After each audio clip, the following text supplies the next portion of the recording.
Good morning. That's pretty good. Welcome to our Calaveras County Board of Supervisors meeting, March 22nd, 2016. A regular meeting?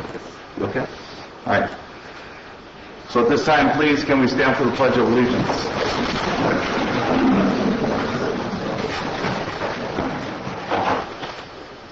I pledge allegiance to the flag of the United States of America and to the republic for which it stands, one nation, under God, indivisible, with liberty and justice for all. Thank you.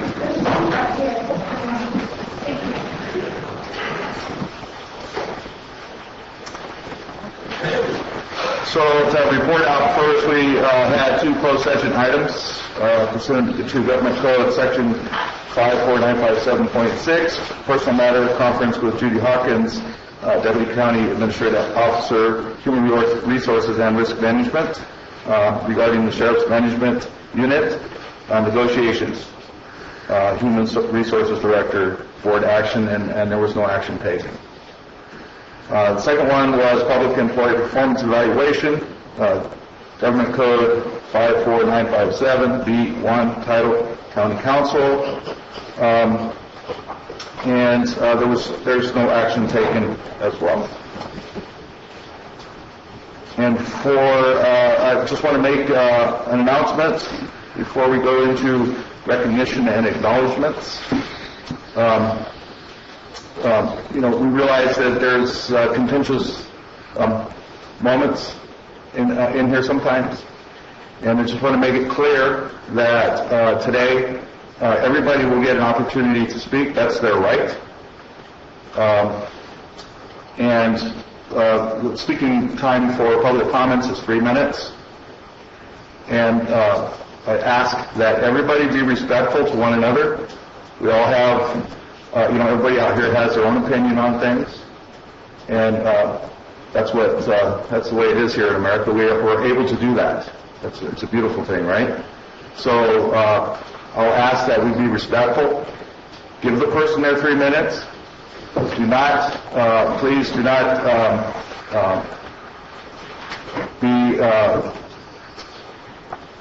be beyond speaking. Okay. Just be respectful to those around you. If you need to hand something up, a document or something to the board, please, Deputy D. Basilio over here will come up to the podium and get it from you. Please do not step into the well. And everything should be really real good today, okay? So, first off is recognition and acknowledgments. And we will start with Administrative Office. To ratify and adopt a proclamation originally read at the special meeting held on March 17, 2016. Sure, we got it. Or should we do have your deputy here? Okay. Can you pull it up?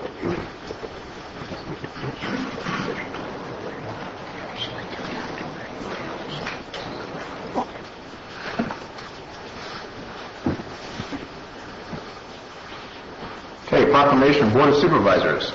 Whereas Calaveras County was one of California's original counties and has long been settled by individuals of all races, creeds, and cultures from all over the world. And whereas Calaveras County welcomes all of its residents, public servants, staff, and visitors regardless of their ethnicity, country of origin, culture, religion, or beliefs. And whereas the Board of Supervisors of Calaveras County endeavors to maintain an atmosphere of civility and tolerance in public discussions and expects its own members, its appointees, its public servants, and its staff to consistently demonstrate these characteristics. And whereas the Board of Supervisors of Calaveras County recognizes that Commissioner Worcester's comment at the March 3rd Planning Commission meeting was inappropriate and should not have been said.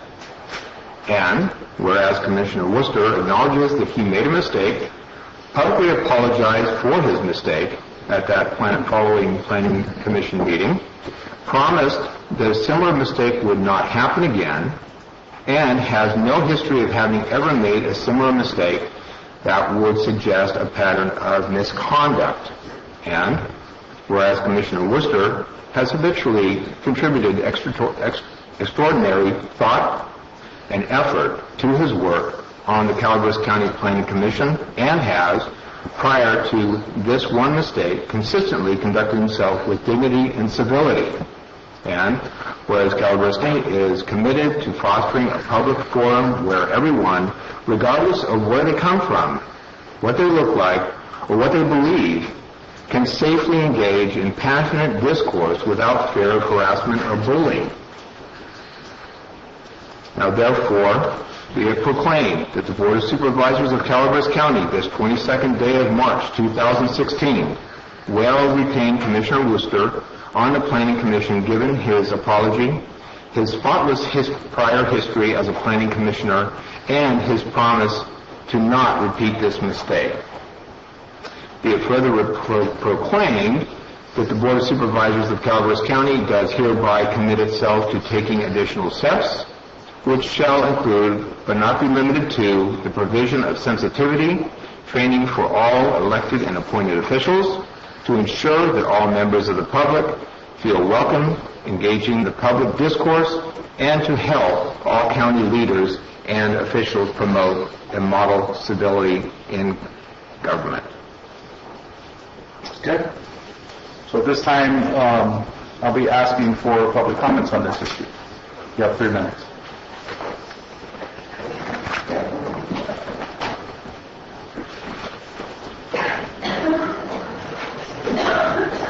Sigmund Freud's essay on slips of the tongue tells you that that wasn't an accident. And I wish you would read that. You'd find out that. And the other thing I'd like to address is the cover-up. Trying to explain that he was, doing something is in a lot of ways worse than or as bad as the initial conduct. I'd like to tell you my personal experience in dealing with foreign Mexicans. A young man, undocumented or illegal, I don't know what he was, but it is legal to buy property if you're a foreigner.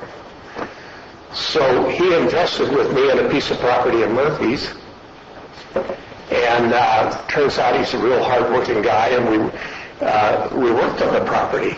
Well, somebody saw him. He's dark-skinned, so they made a complaint, and a huge black vehicle from Sacramento showed up with INS and FBI and God knows what else. And, they were there to arrest him or do something. And they asked him about the property he was standing on. He says, well, I'm one of the owners. And that changed their attitude completely. Since then, he's become documented, and he is on his way of becoming a citizen. His wife doesn't speak any English. He's got a job with one of the prominent companies in Calaveras and Tuolumne County, and pays a lot of taxes. His children are doing well in school, and his older son is going to university this next year. I just can't tell you how important I feel it is to help other people. The political concept of putting everybody else down so you feel a little bit taller is ridiculous. If you help anybody, like I did from the bottom up, you live in a better society. 30 seconds. And my purpose is to live in a better society, to make Calaveras County a better society, and get rid of prejudice. Thank you.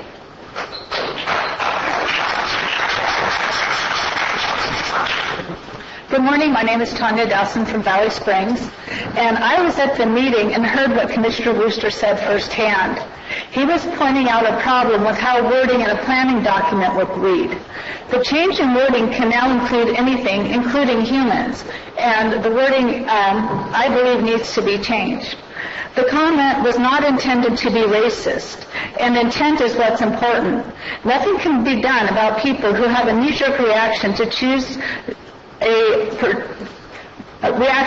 to perceive the worst in others, even when it's not there. If someone makes an awkward comment with intent to offend, then they have a problem. If someone makes an awkward comment without the intent to offend, then those who offended have the problem.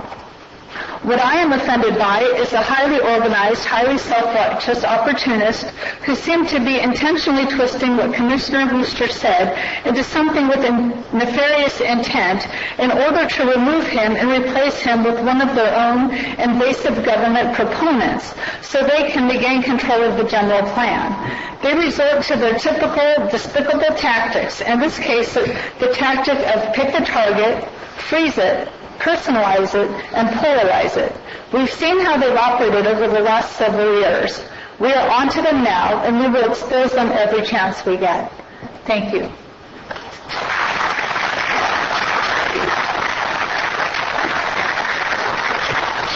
Can I ask something, please? Can we not have the applause? Because it takes up time, and it'd be a lot better if we could just roll right through this, if you don't mind. Thank you. Sir? Bill McManus, Hanford Hill.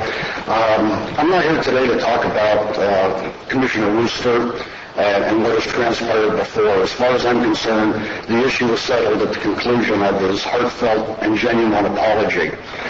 Since then, we've had other things happen. So my comments today are going to be about inappropriate behavior, but not concerning Commissioner Wooster. As I understand it, Mr. Wooster, along with other Planning Commission members, are considered employees. The employee who is involved in this, obviously, is a county employee.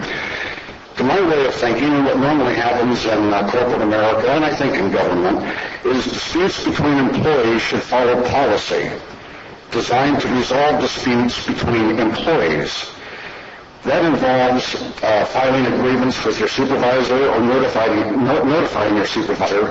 Goes up the chain of command until, in this case, it might get to human resource or the county administrative office. That hasn't been done. Instead, another avenue is taken. You don't settle a grievance on Facebook or Twitter or in the press. You follow the employee conduct policy.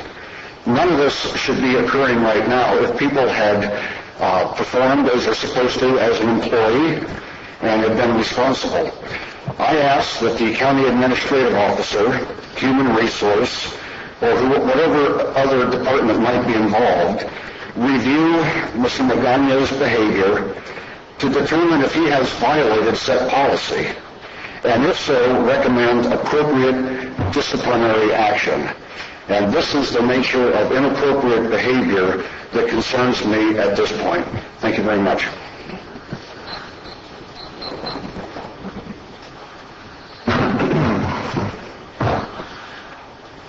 Can I begin? My name is Michael Magana, and I am a resident of San Andreas. I'm here today to call for the removal of Mr. Kelly Wooster from his position as Planning Commissioner for his bigoted and intolerant statements regarding people of Mexican heritage. In a meeting on March 3rd dealing with the eradication of invasive species, Mr. Wooster stated that the term invasive species should include people from Mexico. There's no denying that. Such a statement has no place in our community, especially when it comes from an appointed representative of Calaveras County during a public meeting. As a Mexican American, I'm appalled by his remarks. As someone who completed undergraduate and graduate studies in the sciences, I was angered. An invasive species is commonly defined as a plant or animal which is non-native, whose introduction causes or is likely to cause economic, environmental harm, or harm to public health. We can see why people were angry by the statement. His statements were shameful and unjustified for someone serving the people of Calaveras County. the Calaveras, the California Secretary of State, Alex Padilla, and the California Latino Legislative Caucus have called for his removal. Your ratification and adoption of the proclamation to not remove Mr. Wooster will not hinder our continued efforts calling for his removal. Nearly 2 weeks ago, I began an online petition calling for the removal of Mr. Wooster from this position. People heard the call. Nearly 1,000 online signatures were gathered as of yesterday afternoon, of which I emailed them to you, and I have copies of those here today. Over 400 are from Calaveras County residents. Now let me tell you what some of them had to say. One Valley Springs resident stated that public officials are held to a standard of fairness, and the representation that this commissioner has failed to uphold and cannot be trusted to carry out critically important planning responsibilities dispassionately. I urge Supervisor Ponte, who appointed Mr. Wooster, and her colleagues on the Board of Supervisors to remove him and demonstrate her commitment to tolerance and equity, and to further demonstrate that they will take action toward those principles when their appointees openly flaunt their bigotry and intolerance. A resident living in Avery commented, "I have lived here for 35 years and proud of this county and want to live in a county that's kind to all of its people." 30 seconds. A resident of Angels Camp wrote, "This person does not speak for me or my community." Many more comments came from people in neighboring counties and communities. Failure by the Board of Supervisors to take such action creates a culture of acceptance. It sends a clear message to the public that it is okay for someone representing the county to make such offensive remarks without any consequences. It has the potential to hinder positive relations between the Mexican community and the local government. Mexican people are not invasive species that need to be eradicated. Wherever there's bigotry and intolerance, we have to stand up and speak out against it. Thank you for your time. Karen Matenko-Neal, Valley Springs. I'm an individual, not associated with any group, but I was appalled by the comments, and I think the point is being missed. It's not about intent, which I wonder, does everyone know what someone's intent is? It's about the words, and it's unacceptable because we don't know what that could lead to or the effect on the community. And I believe it gives credence by accepting this apology to everyone else feeling and saying the same thing. I believe all of us have some sort of bias, whether we are aware of it or not, and I would hope that at least most of us would continually strive to be educated and open towards purging the biases that exist within us.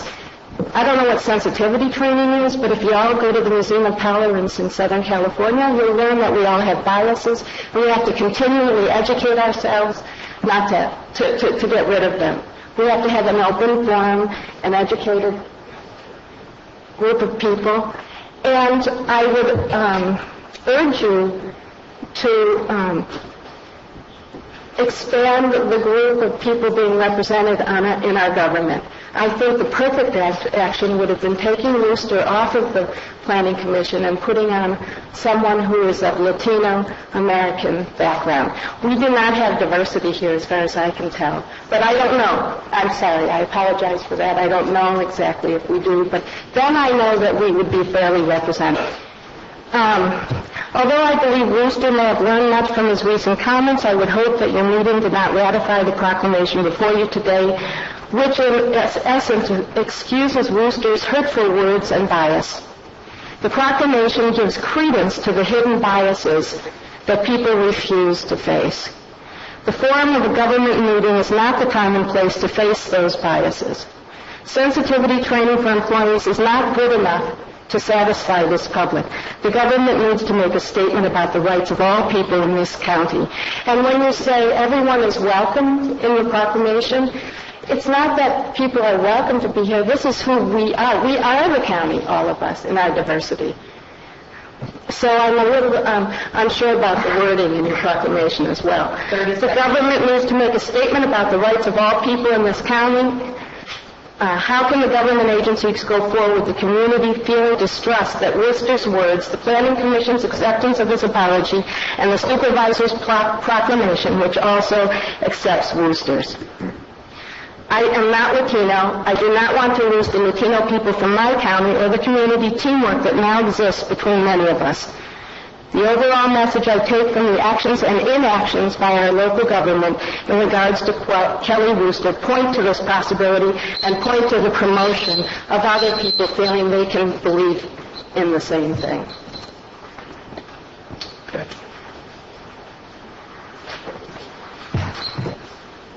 Good morning. My name is Deborah Oldine. I live in Angels Camp.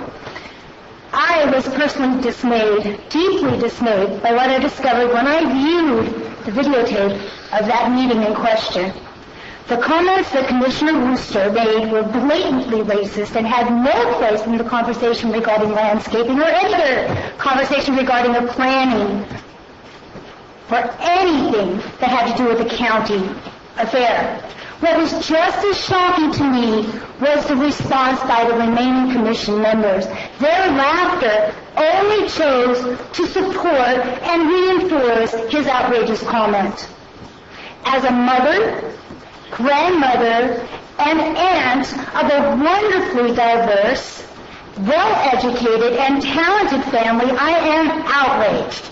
I'm outraged, but unfortunately, I'm not surprised by the words of Kelly Wooster. I say this because I personally have witnessed some of the most blatant forms of racism since I moved to this area.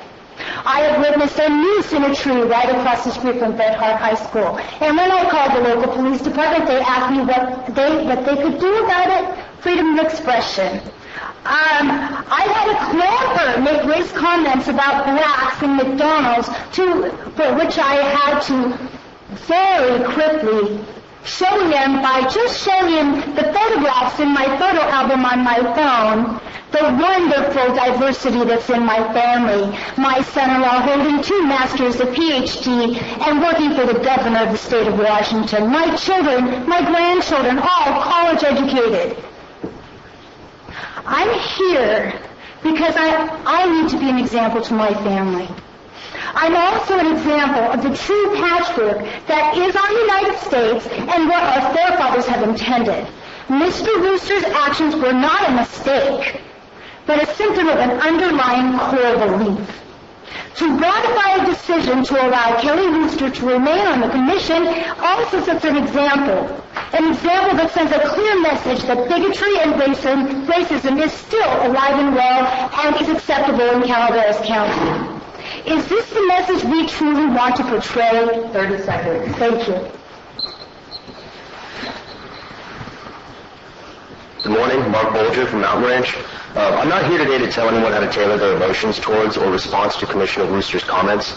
I was in attendance at the Planning Commission meeting where these comments were made, and although Mr. Wooster used an extremely poor choice of words, there was not a racist tone to the meeting.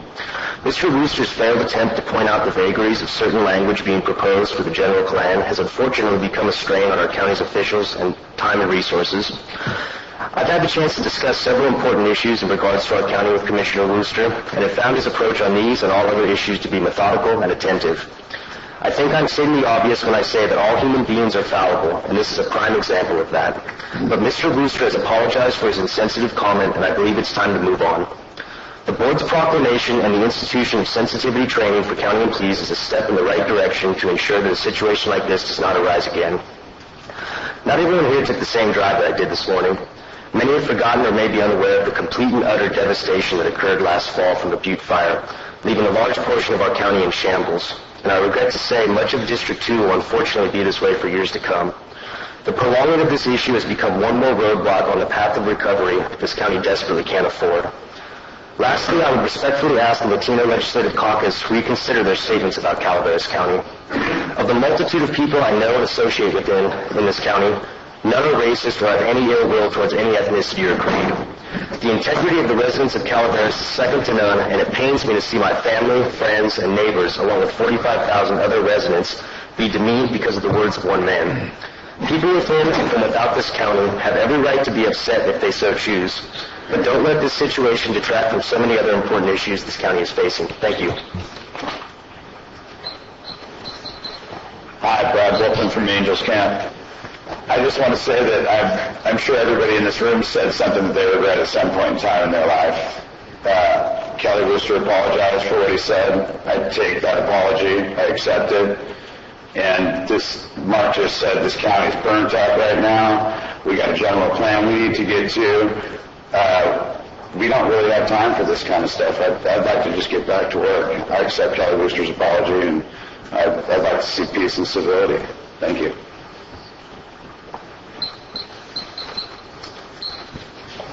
Hello, my name is Anthony Herrera. I'm a Hispanic resident of Calaveras County, District 2. I'd like to say that as a resident of Calaveras County who recently lost everything in the Butte fire, the last thing this county needs is to be spending unnecessary time and effort on Mr. Wooster's unfortunate poor choice of words.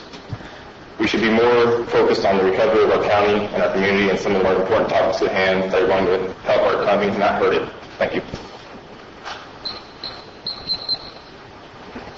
Vicki Ranke, Angels Camp, speaking on behalf of myself. I too thank you for your proclamation, and it is time to let this go to rest. Commissioner Wooster's comment is being taken out of context and misrepresented to the public. We all know how that can happen. You just reword something a little bit different, and that's all you know, then of course you're going to get angry. And that's what's happened with this statement from Mr. Wooster. Because Mr. Wooster did not say the term invasive species should include people from Mexico. And I think the context of it has been taken out. And so I find it very shameful that the media and the opposition are twisting the words to reflect different meaning. I was at the March meeting as well, and I heard the comments from Mr. Wooster. It was made in response to the discussion about support efforts to eradicate invasive plant species and encourage practice that reduce their spread. The suggestion was made to take out the term plant, so the sentence would read, eradicate invasive species. That opened up that whole idea to being something other than a plant. If you come and sit in these planning commission meetings, which I do, you understand how Mr. Wooster works. He's very meticulous. He looks at words. He looks at meaning. And he's been doing this throughout our whole general plan. This was not unusual for him to take and say, hey, wait a minute. What you're saying here is could be taken broader and mean humans. And yeah, maybe his example was a little off for some people. But he did explain in his apology that in his mind he was talking about the illegal growing of marijuana on private and public lands in Calaveras County. This would be illegal Mexican drug cartels. We know that that's a fact. You can go look it up. There's articles about this happening in our county. So Mr. Wooster had that in the back of his mind as he would make that comment. He was not trying to disparage all Mexican people. I'm Hispanic descent. I was in the room. I chuckled because I got his meaning that, you know what, you say invasive species and now you include all people. 30 seconds. And so that was the gist of his remark. He should not be taken off the commission. He is an excellent commissioner. And yes, he does take words and takes their meaning seriously. Thank you. Good morning. I'm happy to be here in the kindness zone. I'm Anthony Wurster from McCollum Hill, and I'm hoping that the kindness recently shown by our board extends to everyone in the room. I hope all of you folks in the room do understand that our communication is not just by words. Our communication, much of what we mean comes through our emotions. The look in our eyes, the smile on our face, our posture. I was not at the meeting when Kelly Wooster actually asked the question. He didn't make a remark. He asked a question. And there was no disdain, no contempt, no anger, and no hate in his voice or on his face or in his posture. So I hope that people in Calaveras County and outside of the county who have been offended or hurt will watch the video again And note, there's no hate. There's no intent to hurt. And extend the kindness zone from our Board of Supervisors throughout this room, throughout the county, and throughout California, where this complaint has actually landed. I'd like to thank the Board of Supervisors for their understanding of the situation. I understand it's not politically correct here in California to say that kind of thing. I spent over 40 years in the state of Hawaii where we told ethnic jokes. Well, actually, I didn't really tell any, but I repeated the ones I heard because they were great. And to be quite frank, when I watched the video, I laughed. And the reason I could laugh was because there was nothing negative. Absolutely nothing. 30 seconds.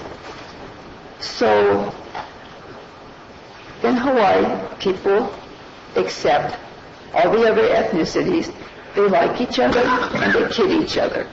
And so I really honestly didn't think it was a big thing. I thought it got really blown out of proportion. And again, I thank the Board of Supervisors for understanding what happened, actually.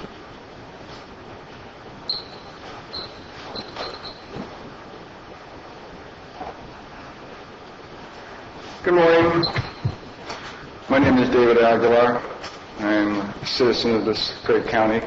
Not only a citizen, but a Mexican-American citizen of this county. Mr. Wooster's comment, or poorly spoken joke, whatever you want to call it, was offensive and hurtful. You don't have to be Mexican to be offended by this kind of stuff. Racial injustice can be fought at any level. Any race can fight this stuff. However, this comment hit home, especially from a public official in a public meeting being recorded. Mr. Wooster should not have said what he said. I think we can all agree on that. It's not what he should have said. But what we cannot agree on is how he handled it and what the citizens of this county are going to do about it. Okay? There's those who want him removed, and some who want punished, some who want to keep him here. We must take this opportunity to learn and grow from it, though. Take this example, right this wrong. You know, racial injustice is like a cancer. It grows, it hurts, it kills.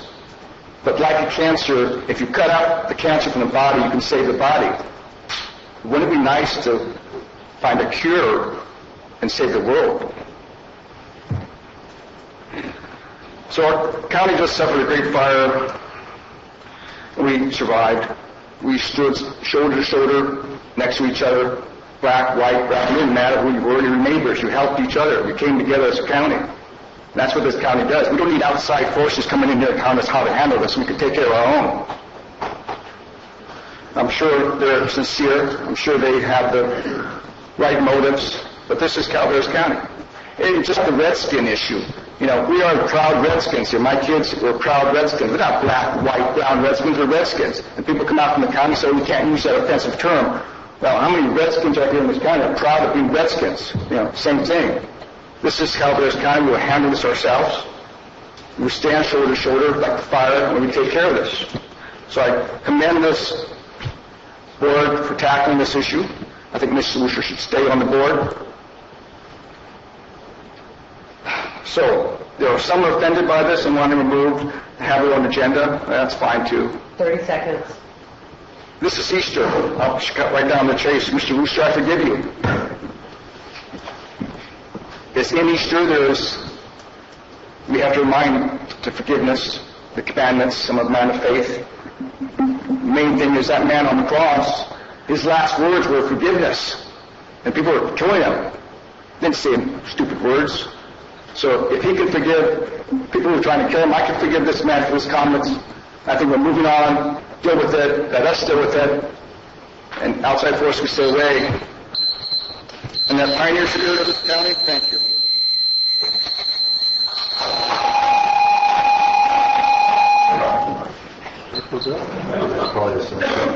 Wow. Good morning. Bob Mulvaney from Herpes. First, you have my sympathy for having to deal with this nasty problem, and you have my compliments for your actions so far. You've been wise and just. Now, it seems to me that Commissioner Wooster has been made a scapegoat for some political purpose. And the people complaining against him do not sound like the Hispanics that I've known over my life, and I've known many and have been from neighbors or worked with them, been good friends. So to those who are complaining, I said, back off. Let's all get together. We're all on the same team. We all want the same things. Let's not pick on somebody, especially when you have to distort what he said to make him a villain. Thank you.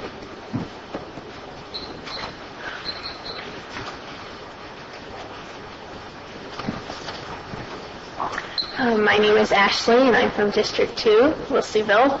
I want to just say that I come from a very diverse family.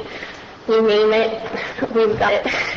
And I have thoroughly looked at the context in which the comment was spoken, and I firmly believe it was what it was. It was not a hateful comment. It was talking about opening up the wording to be broader than it should be. And I would just want to say that this is a county matter, not a state matter. We as residents of this county want to remind everyone that these good people work for us because they were elected by us.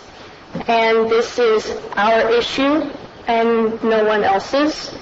And I would like to encourage and ask the board to stand by their decision because you answer to the citizens of this county and no one else. Thank you.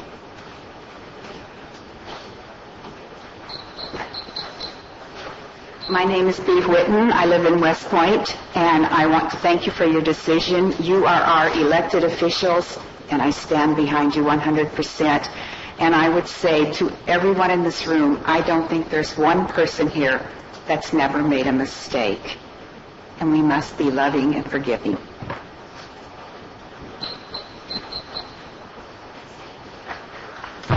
My name is Kim, and I'm from Wilseyville, and I just want to say, as a native of Calaveras County, that I support your decision concerning Mr. Wooster. Thank you.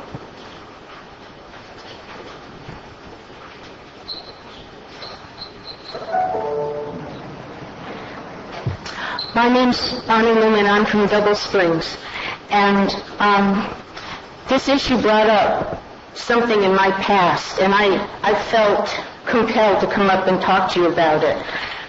Have you ever had someone come up to you and say, "Get out of here, you damn dirty Mexican. Why don't you swim back to Tijuana, you wetback?" I have, and I'm not Mexican. I hung around with Mexicans when I was growing up in Los Angeles, and I suffered those kinds of remarks with my friends. And let me tell you how it made me feel. At first, I was scared. I was frightened. Then I got really confused. And then I got angry. And that's how I handled those kinds of comments. My friends cried. I'm the master of misspeaking. I say things I regret all the time. I will apologize, and I will make fun of myself for being so stupid as to say things that might be hurtful to people. This is not about Mr. Wooster. This is about systemic racism. People that find humor in other people's pain have a problem. People that can't understand that can't empathize with people's pain have a problem. I'm glad this is an issue that we can all talk about, and it's not something that we need to hide and shove under the rug.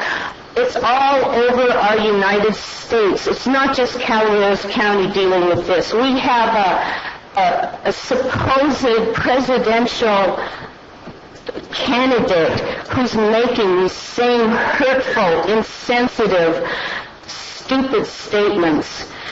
And he's being supported by a good portion of our American society. That's why it's become to the forefront, because we may have to be dealing with this for 4 years. The same put-downs, the same insensitivity, the same disregard for humans. We're all humans. Color of the skin don't matter. Pretty soon we're all going to be kind of a beigey color. I hope so. Thank you very much.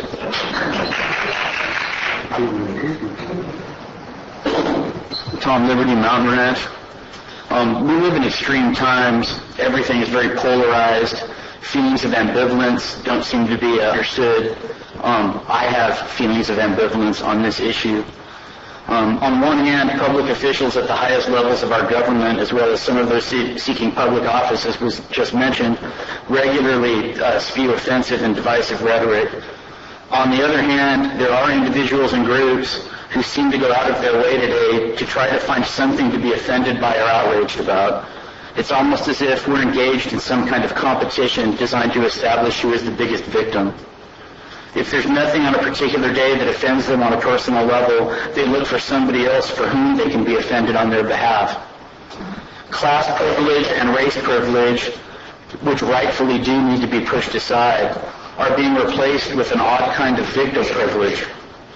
These two sides are in a feeding frenzy, with those who are willing to be offensive giving it away like it's candy, and those that are willing to be offended jockeying for position in the victim Olympics. This is the arena in which the board finds itself right now. I'm here to make the case for mixed feelings and thoughtful consideration. This is an issue about which reasonable people can disagree. Most people are in agreement that Mr. Rooster's comment was completely out of line and in terribly bad taste. In today's society, every word and action is eventually analyzed through the lens of ethnic or racial equality or inequality. When viewed strictly through this lens, it is reasonable to conclude that Mr. Rooster's comment was racist. One could then reasonably conclude that he himself harbors racist feelings, and it then follows that if the board doesn't take harsh action, that the board itself is somehow racist. If one buys into the notion of identity politics, where the actions of one person speak for an entire group, it might follow that our entire community is racist. That's one way of looking at it. And again, it's not entirely unreasonable, especially when you utilize the current dominant model of evaluating everything through a racial lens. But there is another way of looking at it. What if Mr. Rooster's comment did not occur in a vacuum? What if there are other ethical and moral criteria by which we can judge a person's character, with ethnic sensitivity being just one element among many? What if we evaluate Mr. Rooster's comments in relation to his public reputation, his past job performance, and his personal circumstance? 30 seconds. In this light, it is reasonable to conclude that it was simply a comment made in bad taste. I'm not sure how I feel about Mr. Rooster. I don't know him at all. I know nothing about his background. I'm a little bit disturbed by people who aren't exactly in the same position as me being so sure about what should happen to him. I do know some of the people on the commission that served with him, and I'm familiar with all of the board members. I trust your judgment, and you're in a very rough spot, and I support your decision regardless of what it is. Thank you.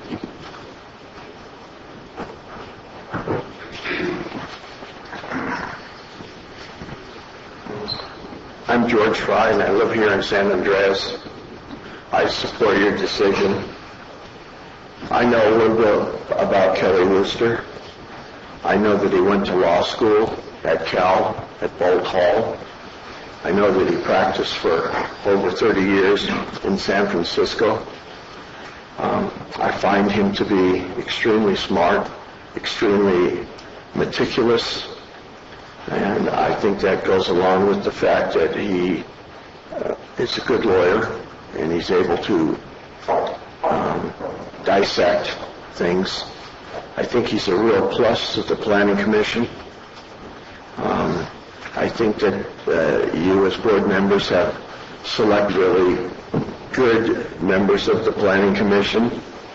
There's people out there that would not agree with me. Sometimes they don't make what I would consider the right decisions. Having been a land use planner in Calaveras County for 10 years, I've seen decisions that have been made by the Planning Commission that I thought were thoughtful and right in terms of law. And I've seen boards of supervisors that have made decisions that were right and decisions that were wrong. And I think we are very fortunate to have somebody like Kelly Wooster on the Planning Commission. None of us walk on water. We make mistakes. If we're above board, we apologize for our mistakes. And I don't think that Kelly ever, I don't think he has a racist bone in his body. I had the opportunity to grow up on the island of Guam in the South Pacific. I was the minority. There weren't that many white kids. Probably the second week I was there, I got jumped by a bunch of Guamanians. But when they realized that I wasn't a white person that was after them. 30 seconds. And I lived on the economy and not on the naval base or the Marine Corps base or the Army base. And I blended in with them. I never had a problem after that. Once again, I thank you as a board for, in my humble opinion, for making the right choice. Thank you. Any other public comments? I can't resist. I'm Peter Reyes from Chatelaine, and I'm an immigrant. I think we were from a minority background with a Jewish mom and a gypsy father. So if somebody wants to discuss there's racial picking on people, I can tell them about what happened back in 1944, everything Graham and so on. But the reason I came up here, first of all, thank you folks for making the right decision. I was there, and I like the gentleman, I like the planning department, who's representing you folks. And I want to thank for this occasion. Look at the bright side, folks. It helps the tourists, this county. I was looking forward to see the 60 or 70 people who were planning to come up here. We got fantastic restaurants. We got beautiful sceneries. We can help the gas station buying gas, going to all these restaurants. So I want to thank him for all the publicity was spread in Stockton. I read the articles. But what bugged me the most is when somebody threatens they're going to get it one way or another. I got news for them. There's no way. Because people in this county, just like they did before, if you guys screw up, out you go. That's simple. And if you do a good job, it's going to be appreciated. And personally, I want to thank you folks. Thank you very much for this hard times. There are a lot of folks in this county, I think most of them, do appreciate what you work through. Even sometimes I don't agree with you. I do appreciate and respect every one of you.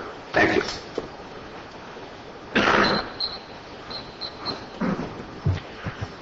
Good morning. I'm Amsterdam, speaking for myself, and I do agree with the resolution, although it could be improved slightly. The part about sensitivity training. When I was a young person, went to San Mateo College, I took a class in sensitivity training. It may be that that particular class was highly ideologically oriented. It was kind of like to train me to be a socialist. And I'm starting to recover from it now. But I didn't know how to write smiley faces, so I've been using smiley faces for all these years since then. And so if you are going to force county employees to take sensitivity training, please review the class first and see that it's somewhat imbalanced and not biased. You don't want to erase all social mores from the person's psyche. You don't want them to be racist in their decision making. And for Kelly Wooster, you have a wonderful man there, and I can't believe that there's a racist bone in his body. And it appears to me, I may be wrong, but this whole issue is not about race, it's about ideology. They don't like what he stands for. He stands for property rights. Oh my God. He's slowing down the approval process of the general plan to try to make sure the general plan doesn't hurt people. Okay, if you were to give up on the sensitivity training part of your proclamation, I'd substitute training in the Constitution. Training in the Constitution is a really good idea. It picks up some of the purpose of the sensitivity training, particularly the First Amendment. And the issue before us is the First Amendment. That means you, Wooster, and everybody in this audience has the right to state their opinion. You can't be penalized for what you think. I don't think you can. At least not if we follow the Constitution. There is a free class that you can take, internet class by Hillsdale College on the Constitution. And I think it would be a great idea for all public employees that have to deal with the public, and especially law enforcement, take that course. Take that course and get a little certificate. And that would be great for our future and for the liberty of our children and their children. Thank you. Any other public comments? Marty Crane, I live in Valley Springs. I've been listening to this all morning. I was at the meeting, and I go to all these meetings, and I recall at the follow-up Planning Commission meeting, people were talking about how did this happen? What's going on in our community? Why are people so upset? Well, we missed a valuable opportunity at that moment in that meeting to address that comment. Poorly chosen. There has to be something in someone's makeup that makes them think that it's okay, where this kind of a comment would just flow off their lips. That being said, First Amendment right, everyone has a right to say things, what they feel. If you are representing the people or you are making decisions or part of a body that makes decisions about planning for the future economic and land use opportunities in Calaveras County for all the people, you are held to a higher standard. So I think we've all gone there and got that. But what I'm concerned about now is what I'm hearing in the room. We talk about being tolerant. I think the word should be acceptance, not tolerant. If you're tolerant, well, I'll just put up with you. But if you're accepting, that's a different story. We need to be more accepting of each other. And when I hear different people with different perspectives come before this podium this morning and share their thoughts, that a lot of people are afraid to come because they don't speak in front of people in public very well, or they think they don't, but when they speak from their heart, they're on it. And those are their views, their ideas, their words, and I want to hear when we leave here that everyone in this room respects and honors the other speakers, not just those that agree with them. So it is your job to make this decision. You've made the decision. And I have to believe that in everyone's heart, there's a little tiny place for earned redemption. So if it happens again, I'm coming after them.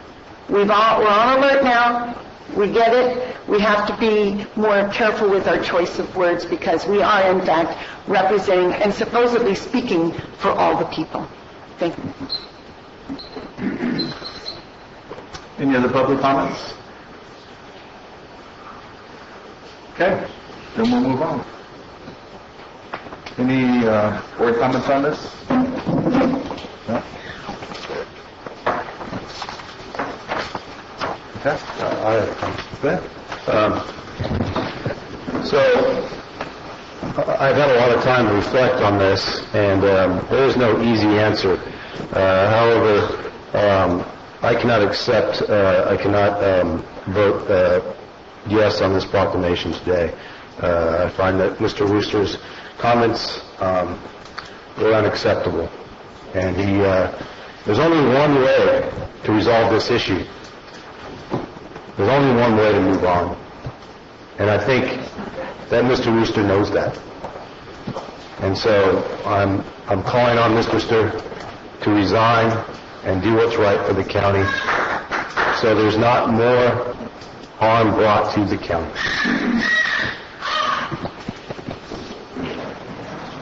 Okay. So I will take a motion on the proclamation, please. I make a motion to approve. Okay. Do I have a second? I'll second. And before we take the vote, I would like to also make a little statement here. One lady came up and talked about the diversity, ethnic diversity on the board.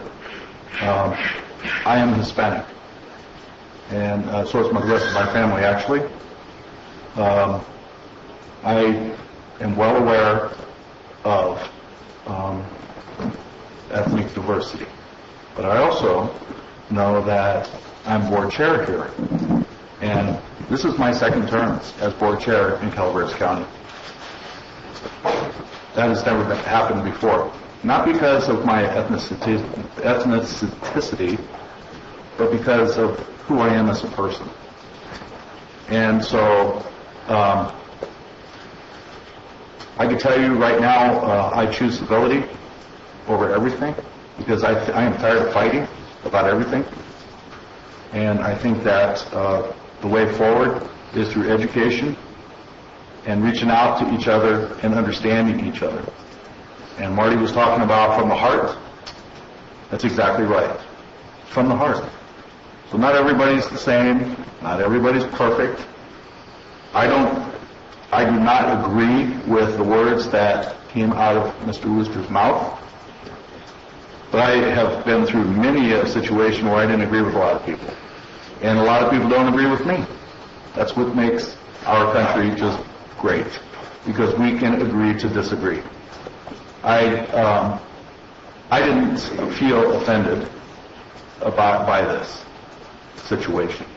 I am offended that people have chosen to divide each other rather than looking for a way to bring each other together, especially here in Calaveras County.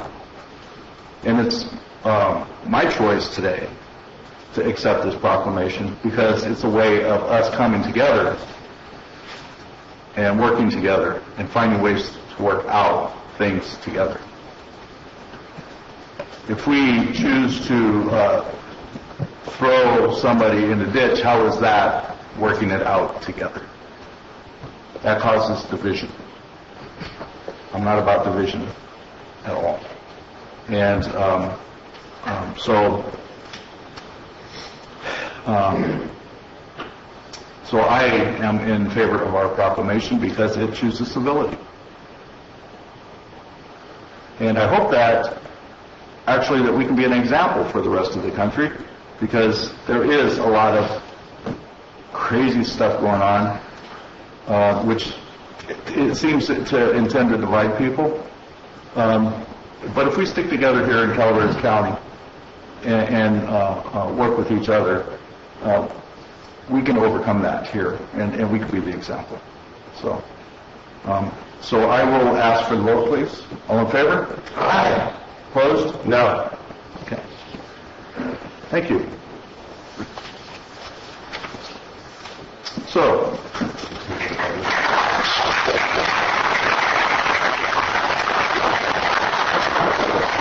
to take a 5-minute break, please.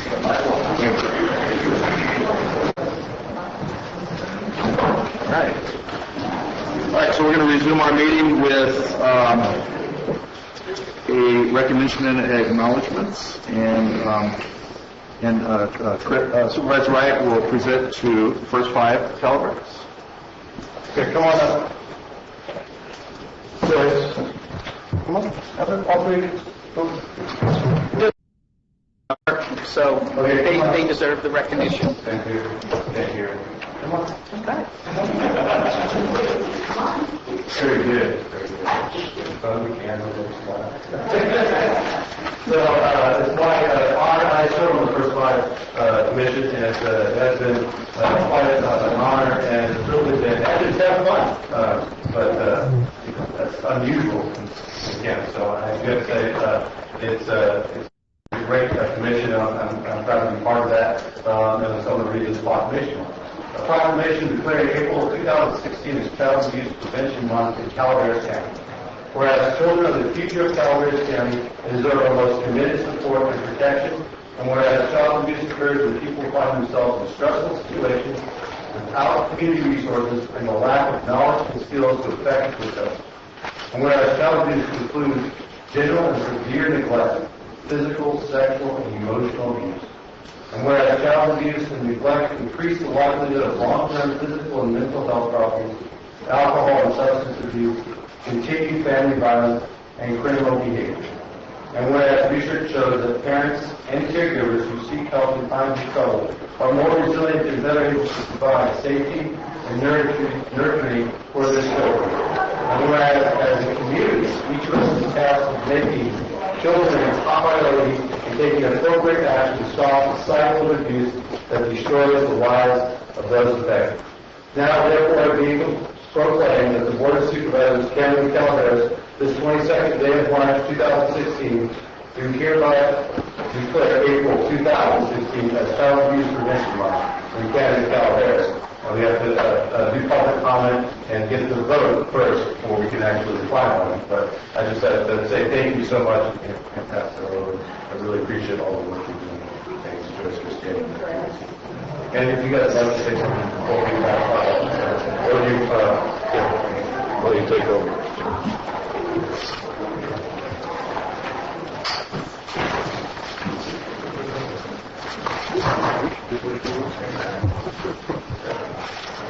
Good morning. I'm Robin Davis, and I'm a Children's Services Coordinator with First 5 Calaveras. And I'm here on behalf of the Prevent Child Abuse Council and our partners for Child Abuse Prevention Month. It's the vision of the council that all children are safe, healthy, and believe that they're valued. This year, 685 children in our county were affected by child abuse and neglect. The pain and the fear that these children experience makes them feel unimportant, that they have no value. Trauma can have a lasting effect on a child's brain development, which can put them at risk of emotional and learning difficulties. Studies show that 1 in 5 students struggle with a mental health issue due to exposure to violence or trauma or the loss of someone important to them. So when we see difficult behaviors in children, we need to ask what's happening in the home or in their lives. The likelihood of child abuse and neglect is over 20 times greater for families living in poverty. They're affected by housing, by health care, jobs, and the availability of horribly addictive drugs and medications. Young families in particular are struggling. Partnerships are key to early identification of families in need. We start to work with what's right in families and build on their strengths. We provide services and resources for all families before a crisis occurs. And we have hope because our community is strong. We come together in good and bad times. When there's tragedy, we ask our neighbors how they're doing.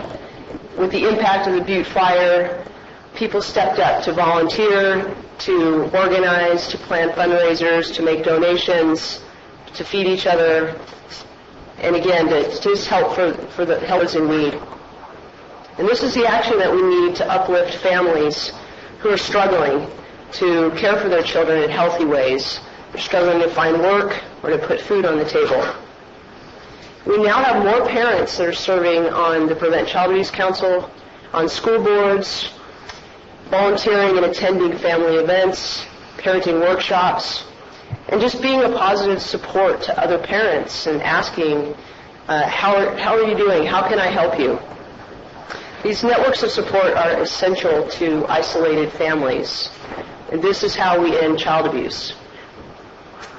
This April 16th, the annual Children's Fair will celebrate community resilience with kids' activities, entertainment, and lunch, all free of charge. Students from preschool to high school have created the Art with a Heart project, inspiring conversations about how we work through difficult times. Children are very resilient when they have at least one caring adult in their lives who believes in them. We encourage families to come out to the Children's Fair. It will be at Bret Harte High School, Saturday, April 16th, from 11 to 2. And we need to shift our focus. For every federal dollar spent on prevention, over $7 is spent on treating the consequences. We can all do our part by letting adults know that there are resources and education to address the many needs of children. Child abuse is 100% preventable. I'd also like to let the community know if anyone would like to contact me to be involved or any questions. My phone number is 754-6917. We also are online at first5calaveras.org. And I've also provided in the packet for you statistics specifically with reports for your districts. And so I would be happy to answer any questions that you might have. Thank you. Thank you. Thank you. Thank you, Robin. Can I have public comments, please? None? Okay, then I'd like to reiterate the April 16th Children's Fair at Bret Harte from 11 to 2. Come and meet these wonderful people that look out for our children and families in general. So thank you very much for coming up. Thank you.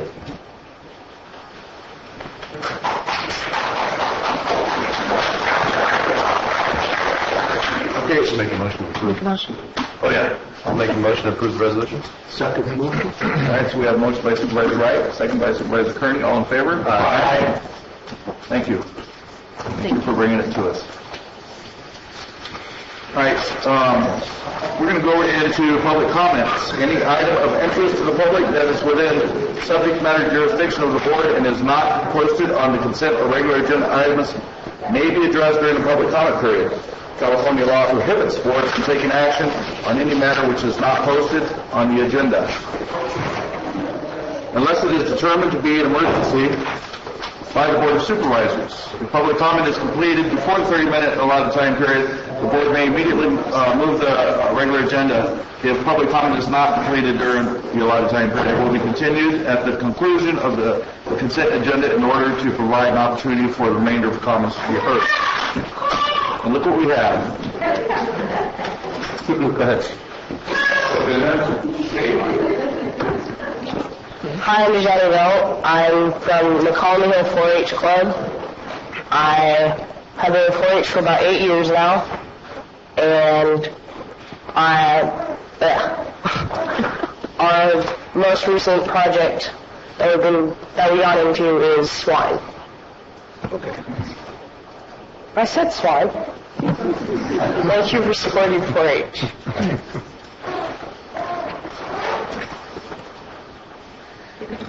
I'm President in 6th grade, Mountain Oak School, and I am in 42 projects from McCallum Hill 4-H. My favorites are bicycling,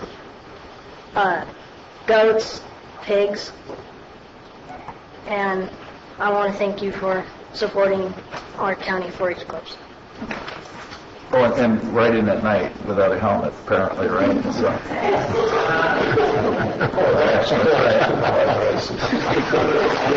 I'm Bill Belt, and I'm from Conway Hill 4-H, and I just want to thank you for your support. We only have a very small group. We're trying to expand, spread the word. Thank you very much. Thank you. Okay, I'm Anita Hatfield. I probably have the longest history with 4-H in Calaveras County because I started as a member back when 4-H started in Calaveras County, and I've been the leader off and on. My kids were in 4-H, and now my granddaughter, so trying to keep it going.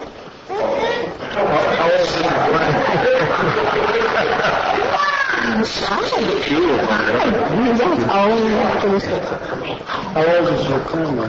I think it's about 6 weeks old. What is it, buddy?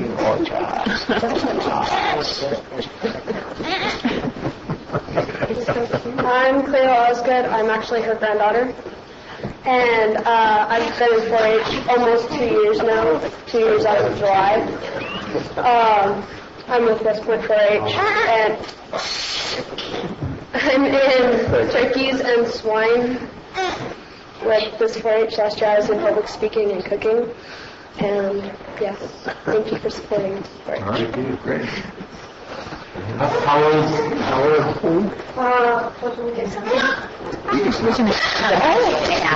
He could be noisy now. Hi, I'm Chris Marcus. I'm the county president of 4-H, and of course we want to thank you and all the people here as well who support us out at fair and all the weekly things we do. I'm a part of Evangelist Rennis as well as the Calaveras Wranglers. I provide a lot of different projects. I do horses, we do community service, we do public speaking, welcome to 4-H, all the other things. And some of the most current things that we're doing is a Lego building project and robotics. So I'm hoping that you can see that beyond our little cute animals, which everybody wants, we also have all these other things. And our motto is to make the best better, and I think the numbers that we have that have come here today are showing you that that's what our goal is and that they're achieving it. Thank you.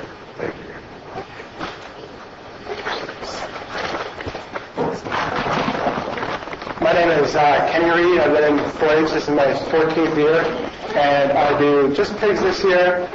And I'm a senior at Calaveras High School, and I'd like to thank you, Board of Supervisors, for supporting us every year.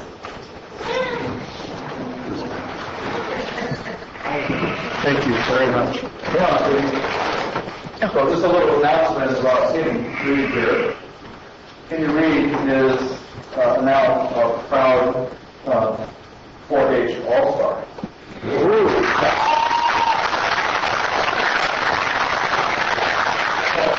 let me first present him with his 4-H All-Star jacket. Wow.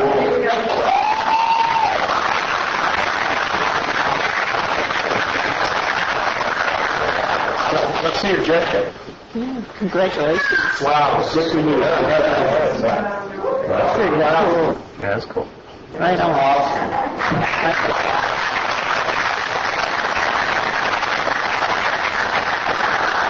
I'm Marty Crane, and I was raised in Ohio, and I learned to sew in 4-H.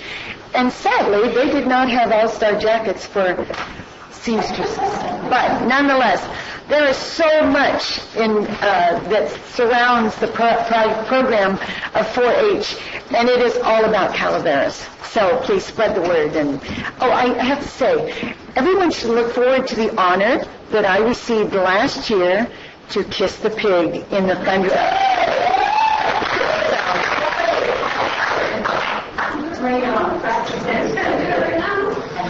I'm Jennifer Yost, 4-H program representative, and I want to say thank you also for your support of our program, and this is what it's all about. Thank you. Thanks very much.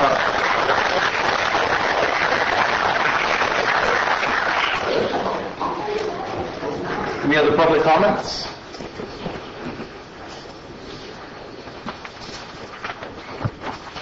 Good morning, Tom Infacino, Calaveras Planning Coalition. America is a great nation in some singular ways.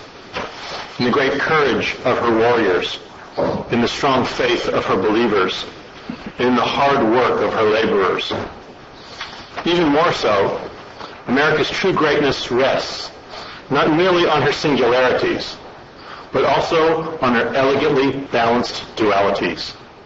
She protects her people from criminals, but also protects the accused from police brutality. She protects investors in free enterprise, but also protects the health, safety, and well-being of laborers. As an American, if you want to protect your freedom to be a Republican, you have to defend the freedom of another to be a Democrat. For if the followers of one party lose their rights today, the followers of another may lose their rights tomorrow. As an American, if you want to protect your freedom to read books, the books you want to read, you have to defend the freedom of others to read the books they want to read, even if that book is the Mintier General Plan. Republican President Dwight D. Eisenhower implored, don't join the book burners. Don't think you're going to conceal faults by concealing evidence that they ever existed. Don't be afraid to go in your library and read every book. Note that the great president identified the enemy of constitutional freedoms, and that enemy is fear. So I ask you supervisors today, what do you fear? Do you fear, as stated in the letter denying the record requests, that the general plan update will be disrupted by people advocating for policies in the Mintier General Plan? People have already been advocating for the policies in the already released and rejected elements, the economic development element, the energy element, and the water element. The Board of Supervisors and the Planning Department rejected most of those suggestions, and the Planning Commission has been delegated the power to reject even more. So with these safeguards in place, I ask you to be not afraid. Do you fear that the General Plan EIR will have to evaluate the Mintier General Plan as an alternative, and that it will become preferred by the people? If the Mintier Plan is, as County Council says, incomplete and required extensive editing, then the county can find that the Mintier Plan is not sufficiently complete to serve as an alternative. 30 seconds. Do you fear that some policy in the Mintier General Plan may qualify as a mitigation measure, even though the county cannot implement the policy? If the policy cannot be implemented, the county can find that the mitigation measure is infeasible. So again, with this shield in place, I encourage you to be not afraid.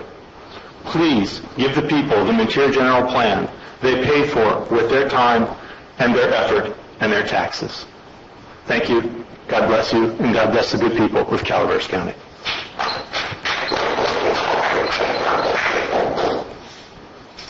Any other public comments?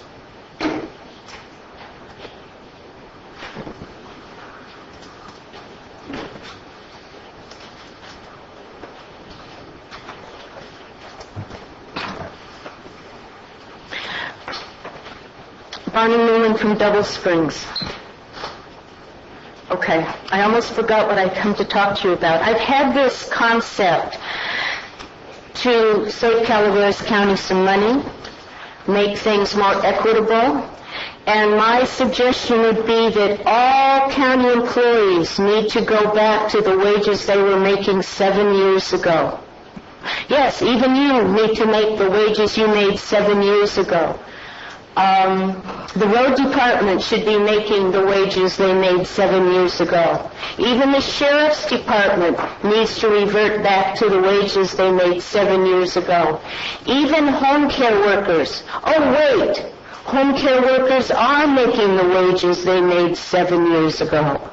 So that's not really fair and equitable, is it? So if we move ahead 7 years, you all are enjoying pay raises, COLAs, step increases, longevity raises. Everybody is enjoying those except home care workers. One of the reasons is the home care union is not standing up for its members. 3 years ago, I made presentations to this committee and to the Board of Supervisors in Amador about raising wages with the savings that the county was making in the Obamacare program. Y'all get about $60,000 to $70,000 a year in savings through the home care program. That could have been reinvested in home care wages. But my union said, we're having a crisis in Kaiser. We're going to have to drop everything. So Calaveras County home care wages have been stagnant for 7 years. We have not enjoyed a pay raise in 7 years. No COLAs, no nothing.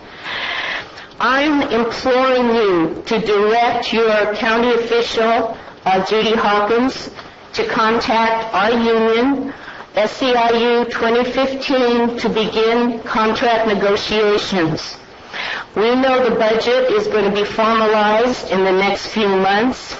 My union is not planning on approaching Calaveras County until July. 30 seconds. The budget's already been set. My union has said, well, they have midterm variables that they can work with. Not unless we get a foot in the door to let you know home care workers are going to be asking for and long time overdue deserve a pay raise. So once again, I will reiterate, if you could ask Judy Hawkins to begin the contract negotiations of 2015, it would benefit 300 home care workers in your county, in your districts. Thank you.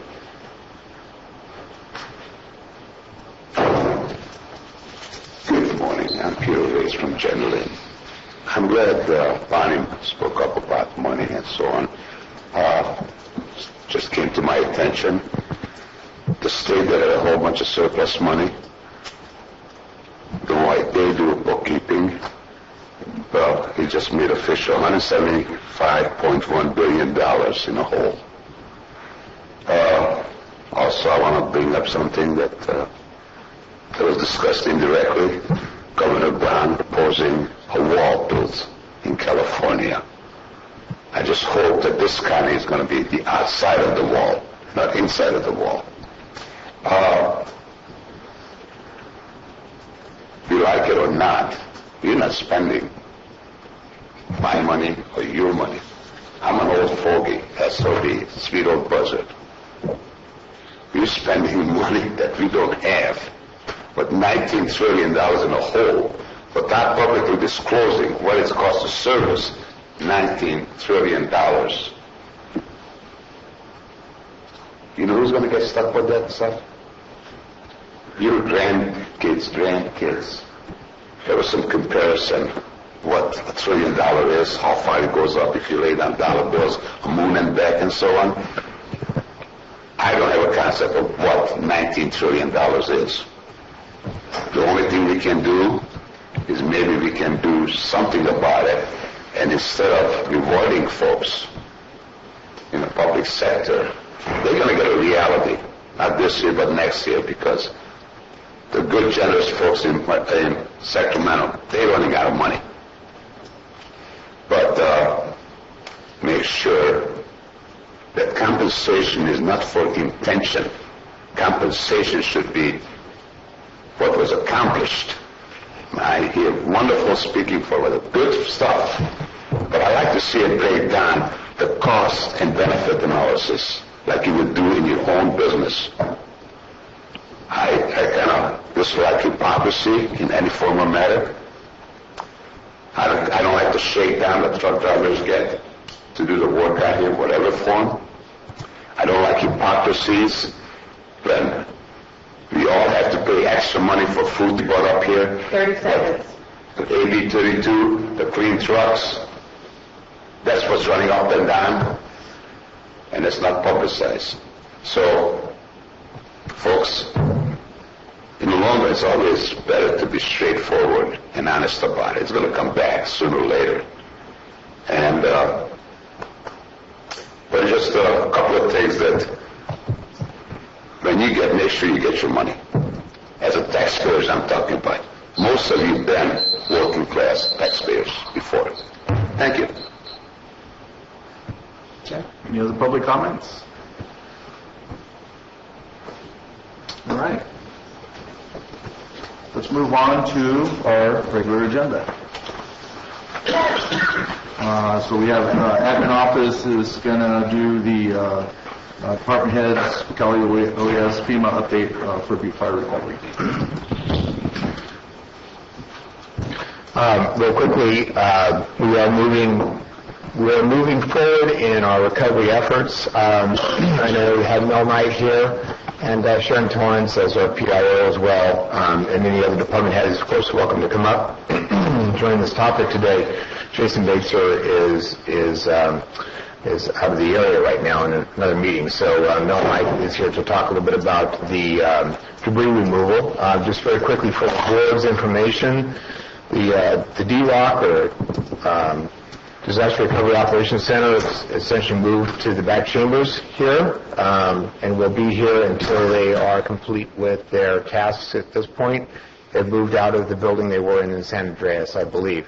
So, with that said, our every other week meeting continues to go forward, and the good news is that there's a little bit less to report as we move along each time we meet, and that's a very good thing. That means we're slowly recovering. So, with that said, I will turn this over to Mel Knight. Thank you for being here today, Mel. Thank you. Yes, I'm Mel Knight, contracting with Environmental Management Agency to assist for the Butte Fire recovery effort. Pleased to announce we're at 99.5+% of the properties have been cleared that are in the ROE. So this is a tremendous success. While we're dealing with some of the outliers as issues, it's hard not to recognize the fact that this is a monumental task. It's very, very impressive that the cleanup crews have been able to do this with weather and all the other conditions. So that now there's officially 820 of the 824 right of entry properties have been cleared of all debris removal.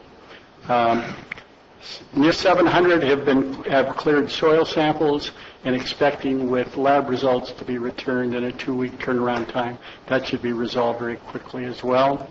Other additional steps are there's about 560 that have had erosion control completed. That will be completed before the end of the month. And there's about 494 have been cleared for building, which means the engineer walkthrough of the property has occurred. We have certificates of completion for all of those now. So a lot of progress has been made. They're now down to one remaining active crew trying to do the cleanup of the final properties. In addition, there's about 6 properties that require Fish and Game approval for crossing a creek, and that's in progress right now, and they expect to have that addressed in the next few weeks. The Environmental Management Agency staff and I are looking at about 20 additional sites that are of unknown clarity yet.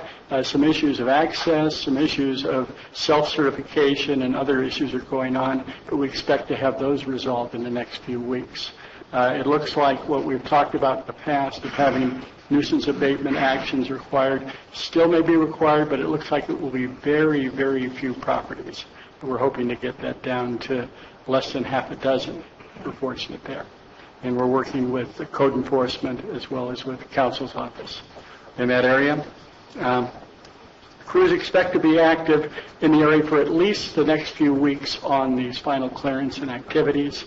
And after that, it may go into the 1st of May before actually all activity will probably have ceased. Most outstanding issue right now are reports of road and driveway damage. It's a complicated issue in that there's other vehicles out there on those roads that are causing some of the damage. So there's some apportionment of responsibility there is one issue.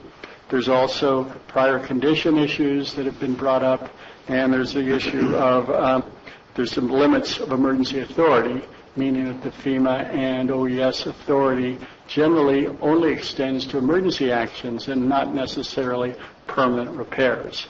So it's something that they're looking to address now on a case-by-case basis, and that's going forward.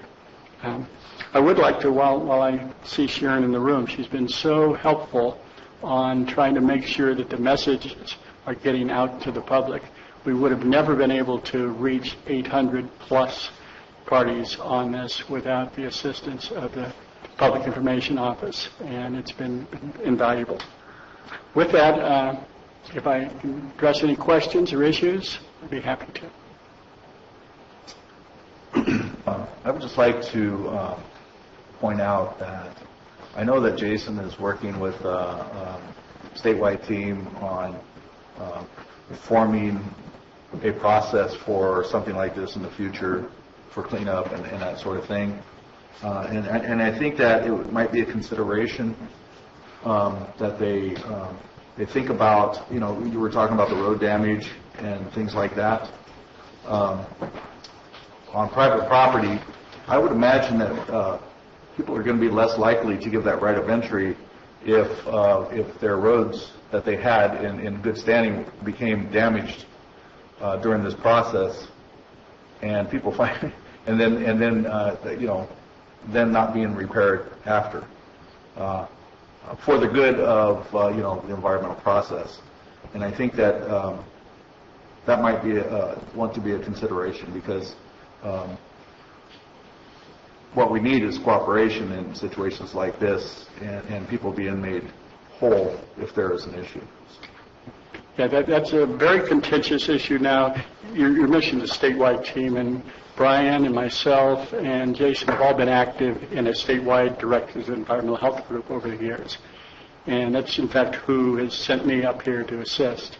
And with that, we've got to go for lessons learned. We've got to improve on this right of entry documents as to clarity, as to definitions of terms. Most jurisdictions like Calaveras, Lake County, others, do not see this repeatedly, fortunately. So it's one that they see this for the first time. There's a sense of urgency. We move as quickly as we can, and sometimes we try to sort things out on the fly. We met with some Cali PA officials just last week, and we said, if we're spending tens of millions of dollars on these programs, which we are, should we not be spending at least $50,000 or some amount on someone doing a critique, documentation, and guidance, policy and procedure document for the next time this happens somewhere else? And we will be trying to input into that. And one of those critical issues is this clarity on, if we break it, do we fix it? And at this point, like I said, it sounds very straightforward. I appreciate when I've heard no as an answer for some of these, that there's prior condition, there's multiple vehicles, there's limits to responsibility, but we do, and there have been some where they have said, no question, we are responsible, we will take care of this one. Then there's others that appear not so straightforward.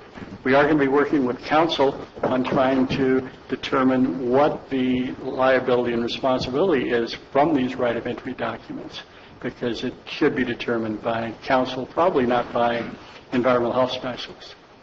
Yes. Thank you. Thank you. Thank you.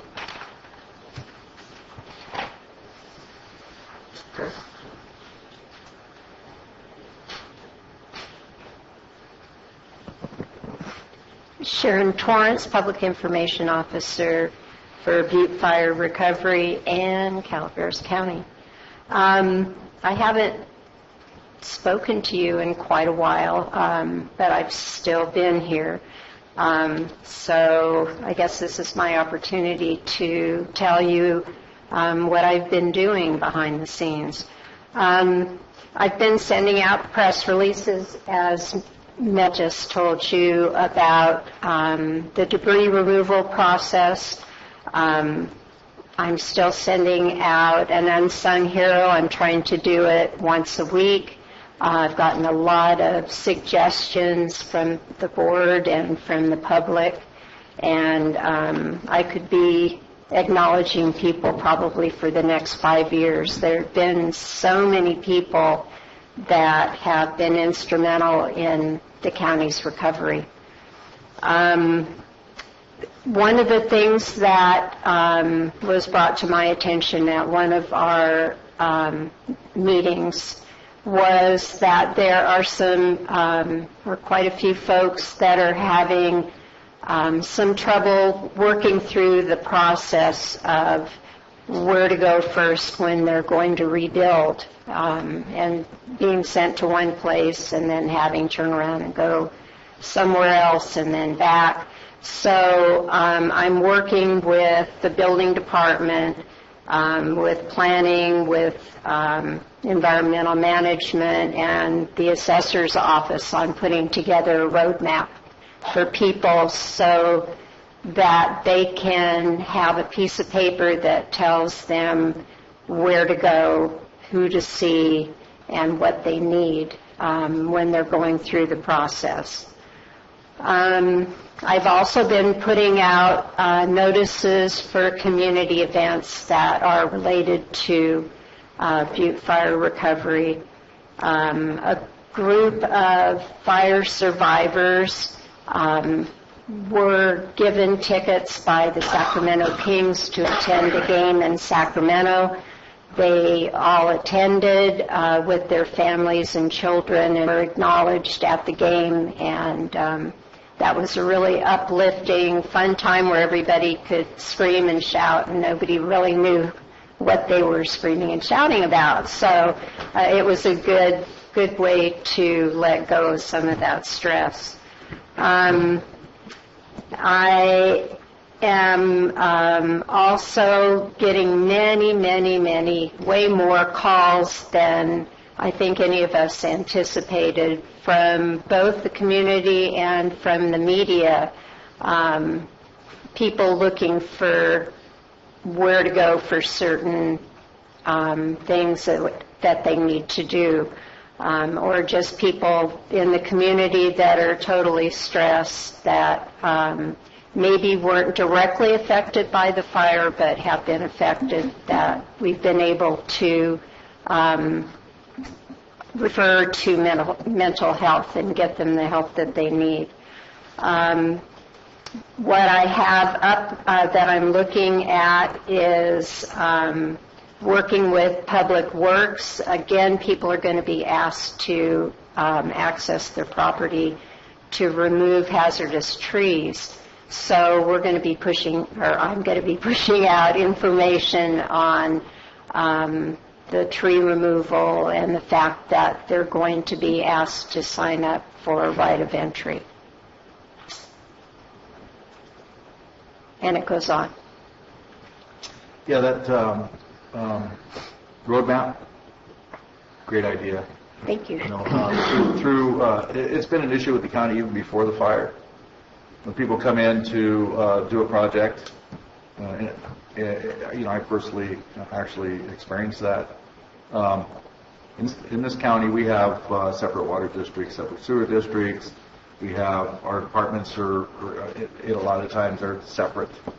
So people kind of come in to do a project and they sometimes don't know where to start, and then sometimes they don't know where to go after they start. And so I think the idea of having a checkoff list or a roadmap is extremely important. Thank you. And we did talk about including people that weren't affected by the fire that are building elsewhere in the county. And I think we'll start with the fire area and see, how that goes, and add to it, and eventually, hopefully, it'll be a document that can be used. I left out one thing that I'm going to be working on today, and that's a press release about the fire fees for people in the Butte fire areas. So I'll be working on that with Leslie. Great. Hi, what are you going to say about the fire fee in that area, that press release? I'd like to know. The fire fees in the fire area, people are going to get relief from those fees. They lost They're their home. excluded from the fees. Yes. Really? Really? Oh, that makes sense. Really. Yeah, Interesting question. There was also a way to consider taking a look at those areas, like the area that has been burned, and do an assessment on what is the fire reduction for the future, at least the next 10 years or so. That would be really great, because the insurance companies are not recognizing that. And many homeowners are paying even more up to $1,000 a year more for their policy. I don't know. I don't get the logistics behind that, because really that is probably the least area in my mind. The area in my mind that would be least prone to getting burned again. Fire safety in that area should be at 90% or so. So I wish that through this whole process we can come up with something to be able to recognize that and maybe push it to the insurance commissioner. It's a good idea. That's another project that I started working on and will continue, is to find out how people will be, how their insurance will look after the fire. It's actually not too hard to find right now. Thank you. You're welcome. Any other comments? No. Just one other thing. I think I mentioned before, and I just wanted to say again how much I've enjoyed working with the county and how impressed I've been with how well everybody chips in and works together no matter what the situation. So thank you for the opportunity. Thank you, Sharon. Thank you. Thank you. I just want to add something real quick, and that is the next thing that the board will be seeing is a tree removal program as brought forward by Public Works. They're working on that right now. That's been kind of a stop-start process, but that is the next step. They'll be coming to the board talking about hiring an arborist, and then finally they're going to be talking to the board about actually hiring a project management consultant to oversee the removal of the dead trees. And this is going to be a big thing, and it's not the same thing, of course, as the tree kill from the pine bark beetle. So this is just from the burned trees right now. So I just want to add that. Assistant CAO Moss, is that program financed through the FEMA reimbursement program? Yes. Okay, so there's not going to be a surprise budget entry. Well, there's still the this is the one issue that keeps hanging out there. We're working on legislation on with our representatives as well. As you know, between Calaveras and the FEMA budgets and what they are contributing to the county, we're still on the hook for 6.25% cost. So yes, that does still apply. And that deals with public and private lands, or just private lands? This is public lands. This is removing trees along the right-of-ways and that kind of thing. Public lands? Yes. It doesn't address the private land? Not to my knowledge. For the No. fire-burned trees? No, not to my knowledge. Mr. Chair, honorable members of the board, Supervisor Pawnee asked me if I would be available to make a report to the board. I haven't up to this point, but I've got an agenda item in a few minutes, so this is a chance to catch you up on the activities of the assessor's office. Immediately following the fire, we were able to borrow some four-wheel drive vehicles from 3 departments. I want to thank admin, probation, and environmental health for their help. And I understand that CalWorks also helped admin so that we could keep that vehicle. We did not have four-wheel drive vehicles, and sending my entire appraisal staff out into the burn area became very problematic as a result of that. So thank you to those departments for our ability to go out and inspect these properties. There were 2,579 parcels affected in the burn perimeter. That is about 5.5% of our total number of parcels in the county. The assessed value of those parcels totals about 4% of our $6 billion roll. My staff has been working nonstop 5 days a week on butte fire recovery.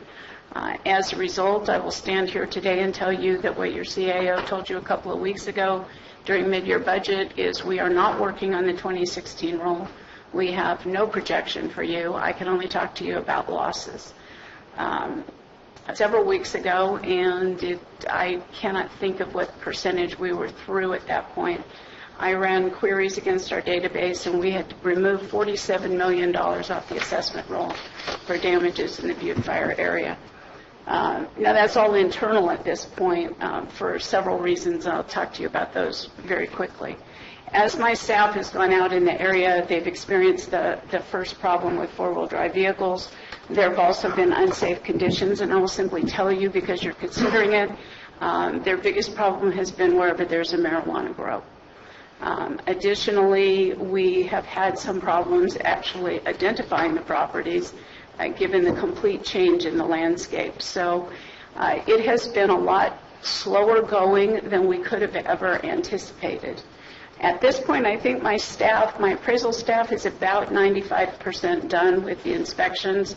I can tell you the 5% that are left are going to be the hardest to do. They are not at the 95% count for roll corrections coming through the system, but I can tell you that I've reviewed and approved about a third of those. I expect almost 5,000 roll corrections as a result of the Butte fire. We're having another problem with our software in that when we process a roll correction, and I should stop and tell you that one of the things that will happen is when we process a roll correction, that value that's lowered will be taken off the assessment roll for this fiscal year. 83% of this fiscal year will be negatively impacted by these value reductions. And you all seem to be talking about what happens next year. I want you to know I'm talking about this year. Next year is a whole other ballgame, and we're not even able to see daylight about next year. When we send those roll correction notices out, those property owners have 6 months from the date of notice to file an assessment appeal if they disagree with our analysis. Unfortunately, our software system was putting the wrong date on those notices. So we had maybe 300 notices having been sent out already. We're going to have to redo all of those. To their credit, the software vendor and the president of the company has been working with me very closely to try and get this fixed. And I have faith that we're going to actually get this finished and get it sent out to the property owners. But behind the scenes, we've been grappling with a number of issues that have been difficult, let's just put it that way, challenging. To answer your question, Supervisor Oliveira, about the fire prevention fee, I asked Sharon, and I can't speak highly enough about Sharon Torrance or the fact that we have a public information officer. I asked Sharon to send out a press release on the fact that owners who were affected by this disaster, because it was a governor-declared disaster, can file for relief from the fire prevention fee. Now, you must know that 2 weeks ago, the fire prevention fee bills went out to all residents in Calaveras County. So those owners who were affected by the Butte fire can file for relief, but they have to file for relief. They do not get it automatically. And so that's why I've asked Sharon to get that out. That way, that would give those owners about 2 weeks to get that filed. Supervisor Edson, I don't want to get in a debate about the condition of the ground out there and it being fire safe now for years to come. I will tell you that this has been a heartbreaking 6-month period. And one of the things that I've noticed that I probably would not have thought possible is that a number of these properties, when I read the back of the record, say the house was lost in the Leonard fire and the house was just lost again. Or the house was lost in Old Gulch and the house was just lost again.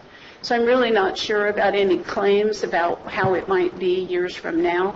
I know Old Gulch was 24 years ago and Leonard was about 12. But it's really hard to predict how this fire went and what may or may not have happened.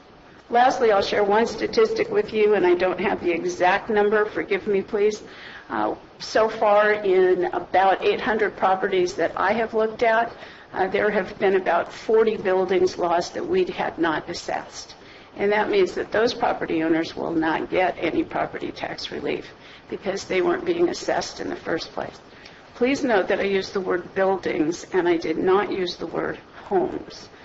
Many of those buildings are outbuildings like barns, garages, or sheds, and they are not actually dwellings. So that's where we are in the assessor's office. I do want to acknowledge, as long as I'm doing it in public, the very hard work my staff is doing. They're working overtime. They're taking work home. They're doing everything they can to get these roll corrections processed as quickly as possible. It is a tedious task, and I just want to acknowledge everything they're doing to help the property owners in the Butte Fire area. Happy to answer any questions you might have. I do know I haven't been here before to talk about it.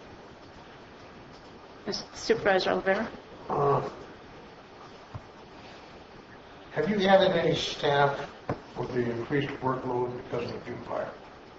Have I added staff? Right. I added a 16-hour-a-week part-time appraiser analyst who did part-time helping me with a lot of the reports we were having to push out to the state because my attention was diverted to Butte Fire, and now he's helping backfill some of the appraisal work.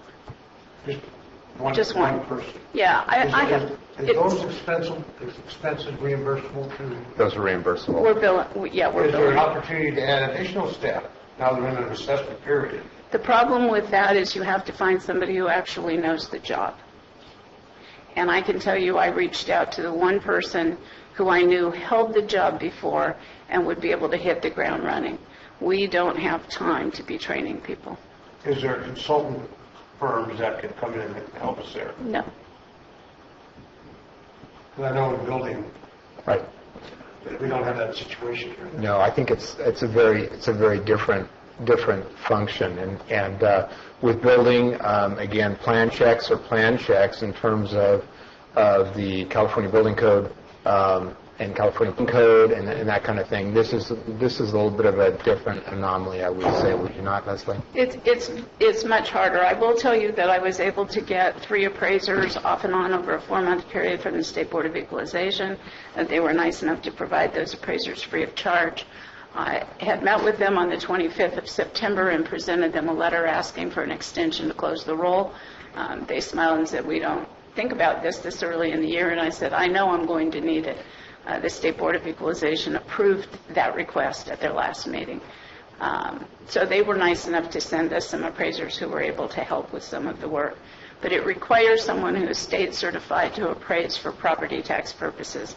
And it's that for property tax purposes that tends to be the difficulty. Our software program, is that an existing program or a new program? It is an existing program. We've had this system for about 18 years. 18 years. Mm-hmm.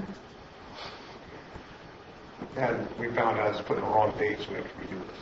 It turns out that they had not had to deal with calamities of this magnitude before, and they were treating them in a slightly different way than perhaps they should have been. Like I said, we are working through it to the credit of the software company, and Dana might be the only one in the audience who knows my long-term not such good relationship with this software company, but to their credit, they are working very hard to get this fixed.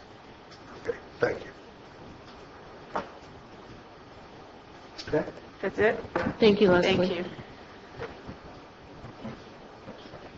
Any other reports? Public comments?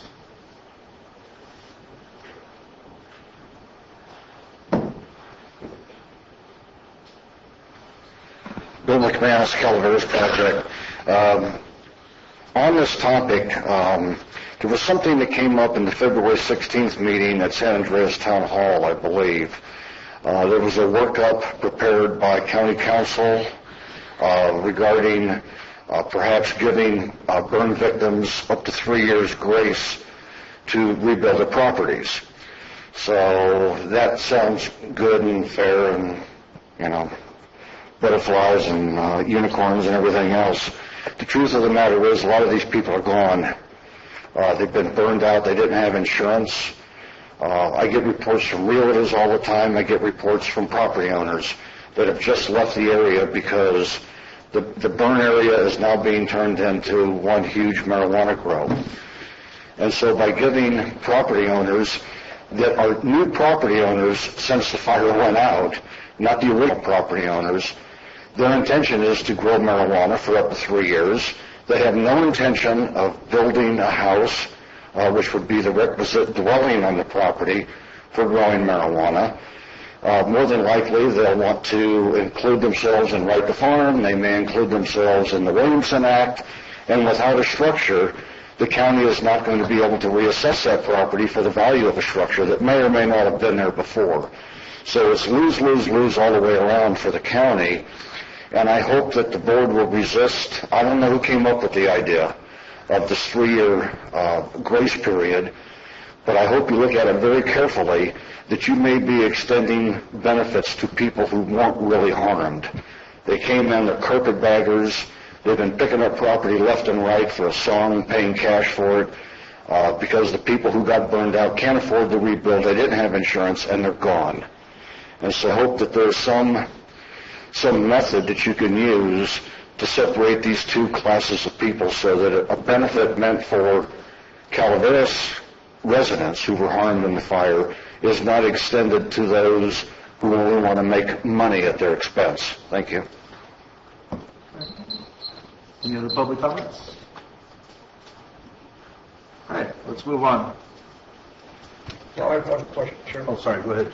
I don't know the answer to this question. I'm asking, is the situation that Mr. McManus just explained, is that going to happen? Are those benefits going to transfer to the new owner? Yes, the assessor. He brings up a point. I think there's a difference between what Mr. McManus is bringing up and what you may have been discussing at the February meeting. I didn't listen to the February meeting. I can't answer that. What I can tell you is this. Property owners who were affected by a governor-declared disaster have certain rights that the rest of us do not have. Now, I'm looking at the board, and with one exception, I think we're all over 55. We could transfer our base year value from one property to another because we're over 55. But people in the burn area have the right under the law to transfer their base year value from their property in the burn area to another property in the county or to one of the 9 or 10 counties in California that accept those transfers. And there is that 3 to 5 year time limit for them to do that. There is no requirement that, in that case, that someone rebuild on the property that experienced the burn. So I know many people who are buying in another area of the county. In fact, I remember the first weekend after the fire was people were actually being able to go places, and we had the local assistance center here that Chair Edson had arranged. People were coming to our front counter that weekend, and 2 of them were already in escrow on homes, one in San Andreas and one in Angels Camp. So we gave them the forms to file for that transfer of base year value. That's that protected value under the law. So there's that. But I think what Mr. McManus must be referring to must be something else, and perhaps Megan could explain that. What Mr. McManus is referring to is related to the medical marijuana ordinance, which is separate and distinct from the Butte Fire recovery. It's my understanding that with that, the requirement of having residents on a structure that would be allowed or permitted would be, the property owner would be given the 3-year period, a grace period, if they lost their home in the fire. So that was the direction of the board, which is completely separate from the Butte Fire. So if you have further questions about, and keep in mind that ordinance has not been adopted, so that is not something that is on the books or applicable at this point. Well, it's probably something that we should talk about, actually. Maybe we could... We can't today, though. No, but we should probably bring it up. Peter, so... Right. I would like to have further discussion on that fairly soon. Okay. Thank you. Planning Commission's going to review it, right? Yeah, but it's even before the ordinance, we still have an issue with in between. The in between part is part I think Mr. McManus is talking about. If anybody has a question about the status of the medical marijuana ordinance, any of the board members are welcome to come to my office and we can have a discussion of the status. Thank you. Any other comments? All right, let's move on to number 20. agenda. Number 6. Sorry, that's great. Sorry. Maybe I better turn this over. Number 6, Human Resources. Sorry about that, Judy. No mercy here. Oh, I made a mistake, sorry.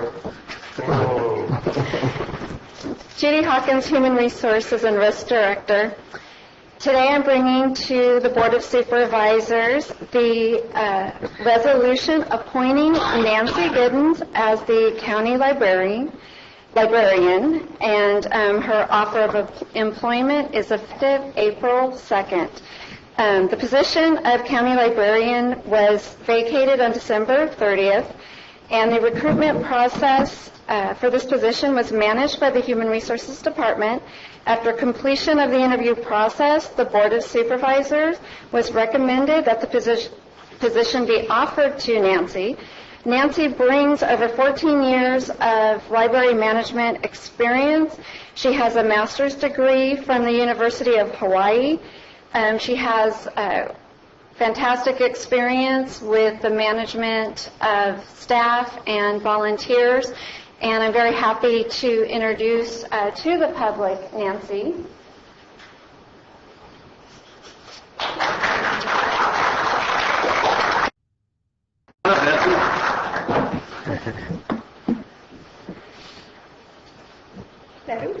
All right, so let me read the resolution, okay? Whereas the Board of Supervisors of Calaveras County seeks to appoint county librarian, and whereas the Board of Calaveras County proposes a $38.93 per hour wage, and whereas the Board of Supervisors County of Calaveras proposes crediting 40 hours of management time off upon the start date. Now, therefore be it resolved that the Board of Supervisors of Calaveras County hereby appoints Nancy C. Giddens. Nancy? It's the second time we met. The first time she actually... I had to go take a nap afterwards because she has got a lot of energy, I got to tell you right now. Nancy C. Giddens as county librarian effective April 2nd, 2016, and approves the above-mentioned salary and benefits pursuant to the board's offer of employment. So on a motion by... Public comment. We can still do the motion. Supervisor?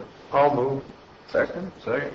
So on the motion by Supervisor Calaveras and second by Supervisor Wright, foregoing resolution will be, in a second, passed after public comment, if you don't mind.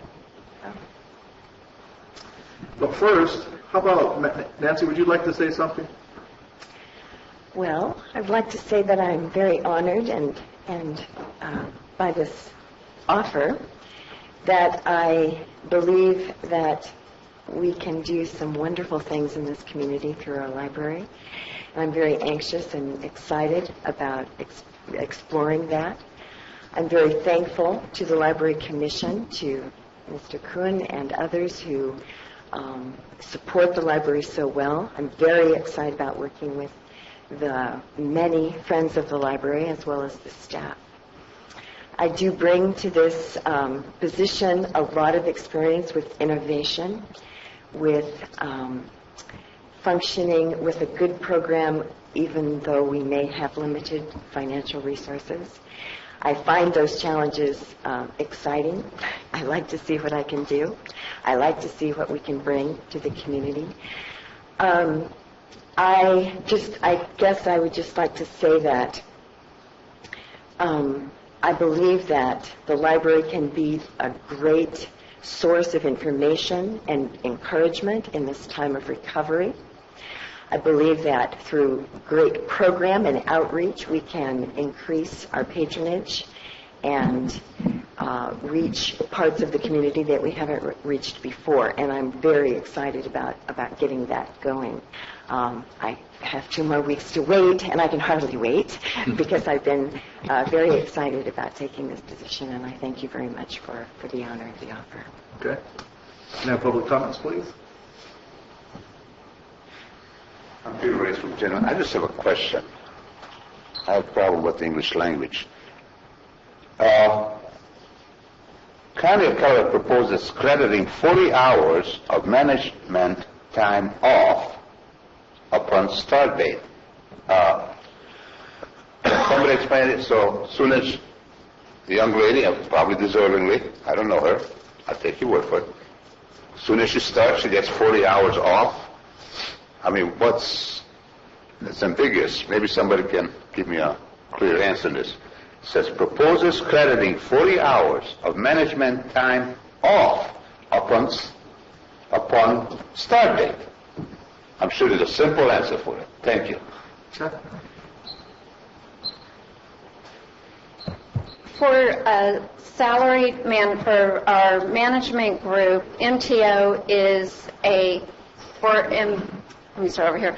Managers that start prior to July earns the 40 hours. It is loaded up front, and this is for salaried employees since they do work over 80 hours in a pay period.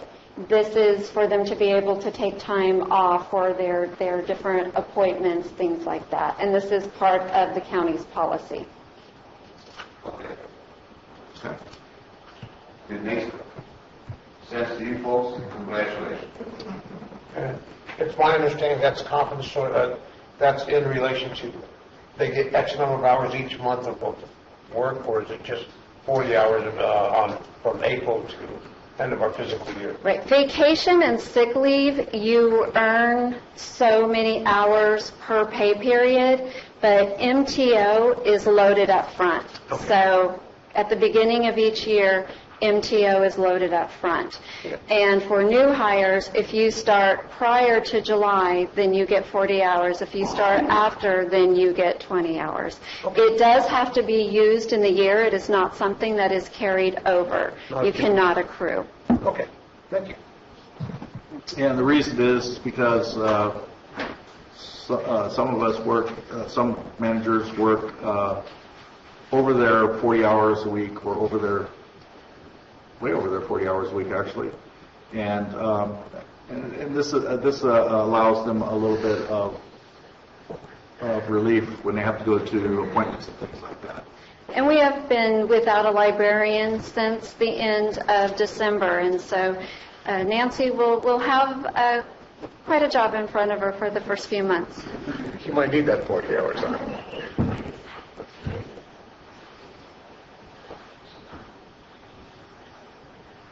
Marty Crane, Valley Springs. Well, we'll still have our beloved Maury with us in our county. I'd like to say thank you so much, Nancy, I can't wait to see what you're going to bring to our library system. It's one of the things that we totally love about Calaveras County. We protect it at all costs. But I just also wanted to say that like everything and every other job in this county, we build on what others have done before us. There were times when Maury had to chase a goat through the library.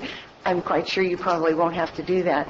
And she has many stories, and so anyway, welcome. I'm excited about the possibilities. And come to the melodrama. Did you go this year? Okay, well, every year we'll probably drop your name from time to time in there.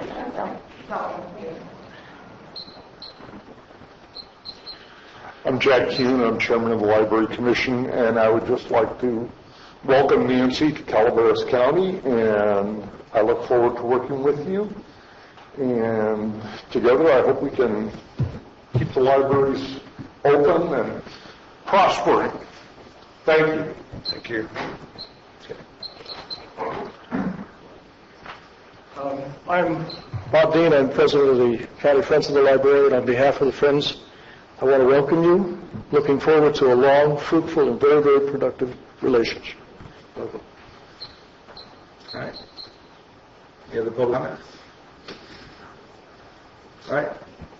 So with the motion by Supervisor Oliver and the second by Supervisor Wright, all in favor? Aye. Opposed? It's 5-0. So I want to thank Nancy for coming here. I got to tell you,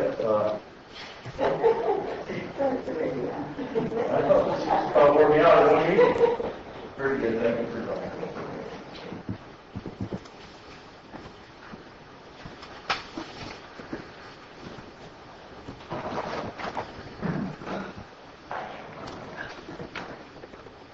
We're going to take a 5-minute break, please. Too late. Don't worry. All righty, let's continue, please. Let's give a donation. Next on the agenda is number 7, the assessor, Leslie Davis. Mr. Chairman, honorable members of the board, Leslie Davis, I am the assessor. I am appearing before you today as the chair of your deferred compensation administrative committee, or whatever you called it when you created it in June of 2014. The committee is comprised of a number of department heads. I happen to serve on the committee as a choice representing department heads. There is also 2 members who represent the 2 largest employee bargaining units, as well as some of the elected officials who you identified in your action in 2014. We've been meeting for just about a year now. We have managed to complete the bylaws. They were reviewed by county council, and we made some amendments based on council's advice. We are working next, I will tell you, on an investment policy. I'm hopeful the investment policy will be approved in May, and then we'll be bringing it back to your board for approval of that investment policy. The deferred compensation plan is an employee benefit. It's a 457C plan, not a 401K. That would be private industry. And this is a very simple administrative action for you to take. We are recommending as the committee that you approve these bylaws. Great. Any public comments? Okay, bring back to the board, please. Are you the 4.1.5 member? Okay. I didn't memorize them, Supervisor Kearney. Let me turn to 4.1.5. Thought you had all the numbers memorized. I am the 4.1.5 member. Perfect. Can I have a motion, please? I make a motion to approve. Second. I have a motion by Supervisor Ponte, a second by Supervisor Wright. All in favor? Aye. Opposed? Thank you. Thank you so much. Thank you. All right. Number 8, planning. Go ahead and read it off. Peter Maurer, Planning Director. I'm here presenting a request by the Colony Hill Fire Protection District that the applicable fees for a new fire station in Paloma be waived. This include the planning department's zone change and conditional use permit fee, building permit fee for building department, and associated fees for environmental management and public works. I'm not necessarily advocating for it. It means I'm doing work for free, but I understand the need for the fire districts to keep their costs down. One of the things you must do in order to waive the fees is find that there is a public benefit. I believe that not charging the fire department the processing fees meets that finding for public benefit. Do you have any questions? Yeah, I thank you for bringing this forward. I know this has been a long time in coming, long before I was on the board. So I'm very happy that it's come forward. They actually acquired the property themselves a couple of years ago. And so I think that this really is a public benefit that we're helping provide by waiving the fees, because I just like to thank them for the work they did in the Butte fire. Without them there, McCollum Hill probably would be gone. And so it's just amazing work that they've done over the last year, and this will indeed help benefit the public and provide a public benefit by making the ability to fight these fires and react to them in a timely manner, even quicker and better. So I definitely think there's a huge public benefit there to have it in Paloma. Okay. And not to mention, as far as public benefit goes, already it's really expensive, even after the fees, all the fees that that may be required by the state, county. to even construct something, especially when it comes to volunteer fire departments and public service and public benefit. And I see it as a clear public benefit in order to be able to effectively build something like this, get a roll in as quickly as we can on limited budgets, like we all experience. So, and what these folks do is they respond to our emergency needs. That's clearly a public benefit. So. Now, Mr. Chairman, actually, Mr. Mauer, where are the construction funds? Have they already been allocated for this construction of this fire department? Do we know that? I don't know. I know the representative of the district here. They can probably answer those questions. Okay. Maybe we could ask those folks.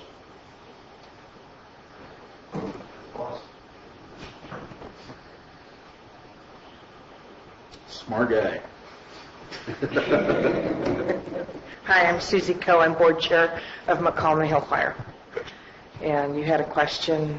Yeah, do you have the funds for the construction of the firehouse yet? We have set money aside towards the building of this project.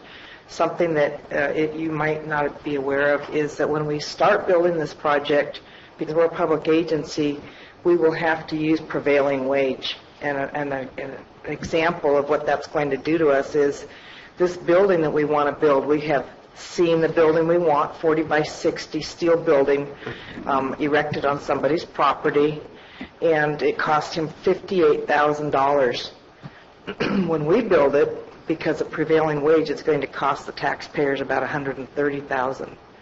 Okay, so right from the get-go, we are going to be spending more than double to get the same, to get the same building. So that, on top of all the fees that we'll have to pay, are going to be a huge burden to us. The Firefighters Association that raises money for us has some money set aside towards this building, and I think between their money and the money that we've set aside, we will be able to get at least a shell building built, and then maybe get more funds as there's other wildland fires. We get some money when we send strike teams out in our engine. That's how we gather some of our funds. Does your fire district have a special tax bond? Yes, we do. And this was voted on by the members of your district, right? It was voted on in 2005 and passed, yes. Thank you very much. Okay. Any other questions? No, you've answered them all. Thank you. Can I have public comments, please?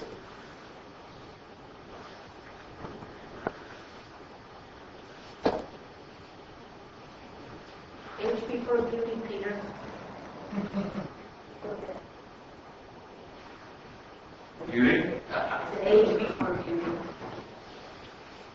I'm still waiting for you, the board, to give recognition to the first responders, not the ones who came in afterwards. I would very much surplus as long as we get the planning department here. I'd like to see it correction addresses,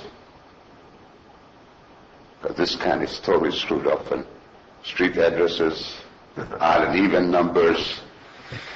I mean, that's directly affect the first responders and the ones who come in later, because the street addresses are totally screwed up. Even odd numbers, streets that end up in another street, it's totally according to code, and I would very much would like to see that address. It's not as much as it is important right now, but for the future.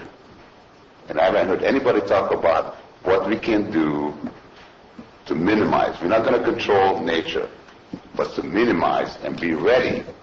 Because putting it bluntly, and I don't have to be diplomatic, of departments that are ready and prepared for any emergencies, but a total flop.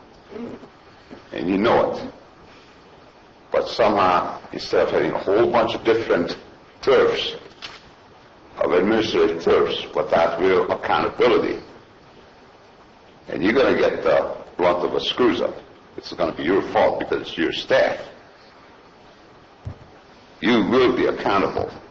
Some of these administrations are not accountable to anybody, it seems. But prepare something that would make responding in the future for any and all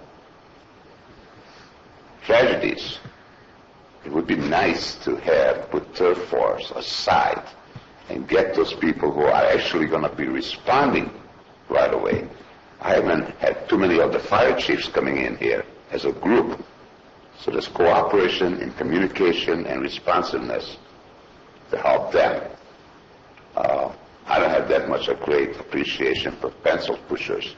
I appreciate the guys who go out there and bust their butt and risk their life to help the community right away. So please consider it.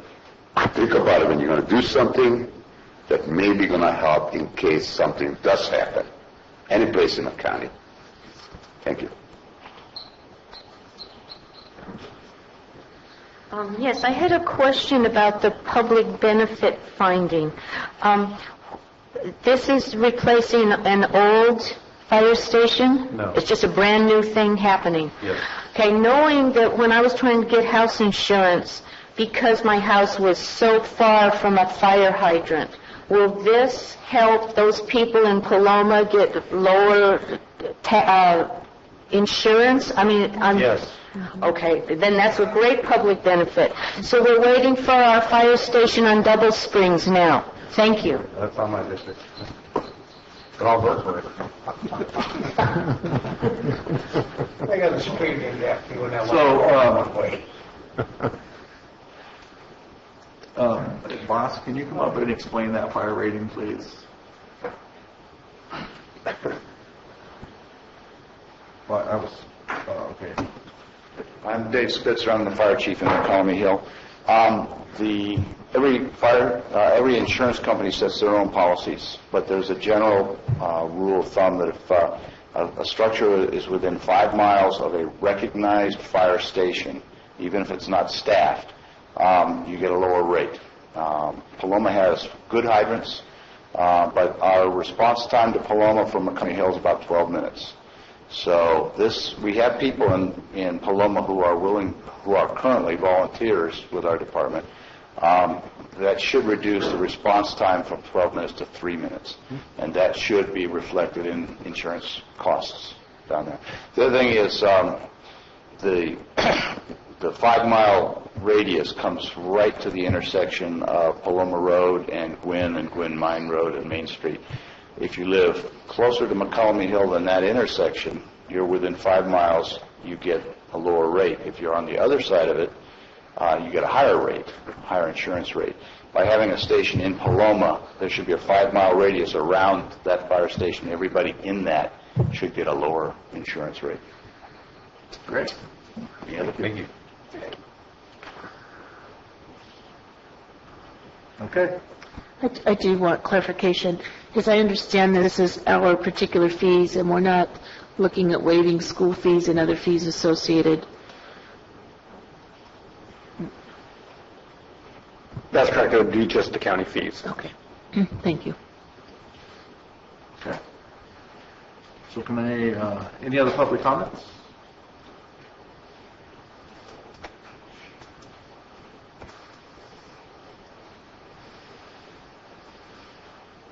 Hey, Mike Delora from McCallum Hill. I just want to touch on one other thing, is there's people, we have some volunteers in Paloma, but there's more that we could have. But for them to drive 7 minutes to McCallum Hill to already be, when all the equipment is gone, is going to make a big difference. 80% of the calls that we make are medical aid or auto accidents. And 3 minutes in Paloma with Paloma people, McCallum Hill gets to Paloma anywhere from 5 to 8 minutes sooner than uniformed personnel in San Andres that are on staff, full-time paid, and we're all volunteers. So if we can get people in Paloma, we can be improving the potential for those people, the citizens in Paloma, and your support would certainly help. Great. Okay. Any other public comments? I'll make a motion to approve. Motion by Supervisor Wright. I'll second. Second by Supervisor Ponte. All in favor? Aye. Opposed? Great.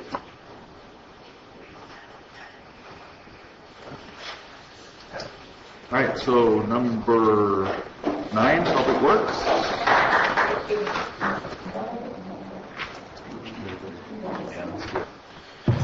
Thank you, Jeff Kravitz, Public Works. This item is associated with the Highway Bridge Program, and it is replacing a low water crossing in the Diamond 20 subdivision with a bridge so that there is an alternative way in and out of the subdivision in the event of high water or floods. We have this project is our second one ready for construction in the very near future. This particular item is to authorize the execution of right-of-way agreements for the purchase of part of the needed right-of-way for both. I'm hearing an echo. It's probably in my head. Purchase right-of-way both for permanent road and for temporary construction easements from one of the owners. There are 2 other owners that we will be following up on. Okay, great. Any public comments on this? You want to get Yes, the money is coming out of the HPP program. And since it is a toll credit bridge, there is no county match. Public comments? Board comments? Make a motion to approve. All right. Second the motion. Motion by Supervisor Ponte, second by Supervisor Kearney. All in favor? Aye. Aye. Opposed? All right. Number 10, Public Works.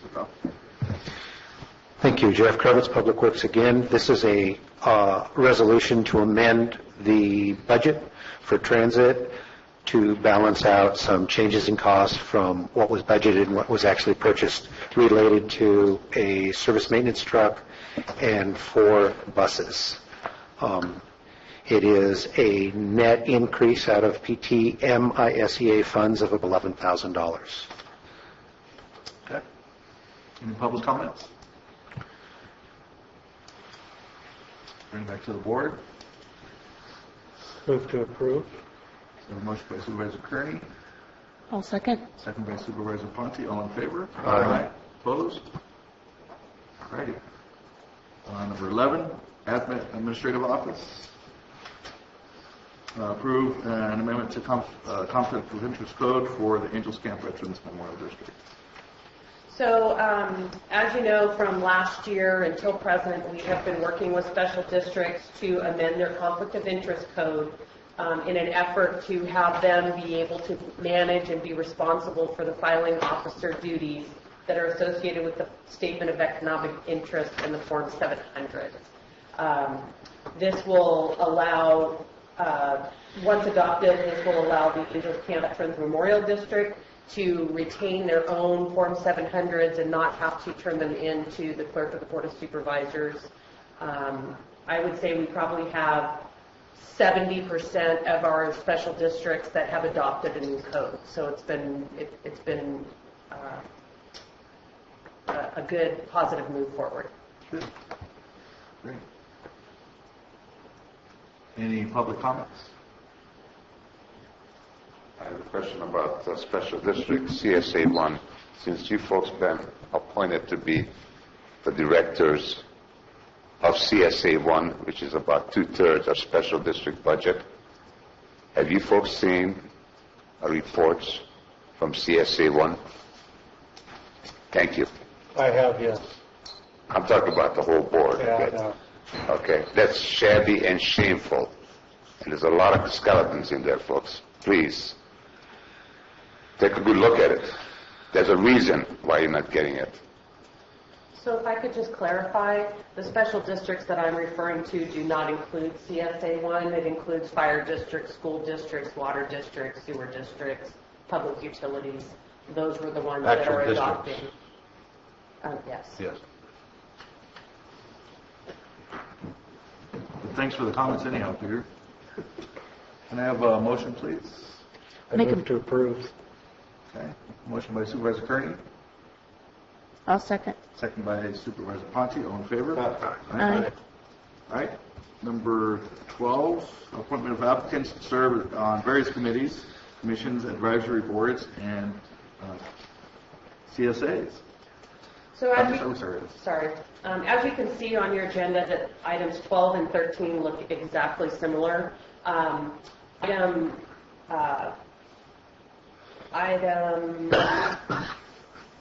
13 is one that was brought forward from our last meeting to allow, I had pulled it at that meeting to allow time for advertising for the position. We had one application at that time that met the criteria.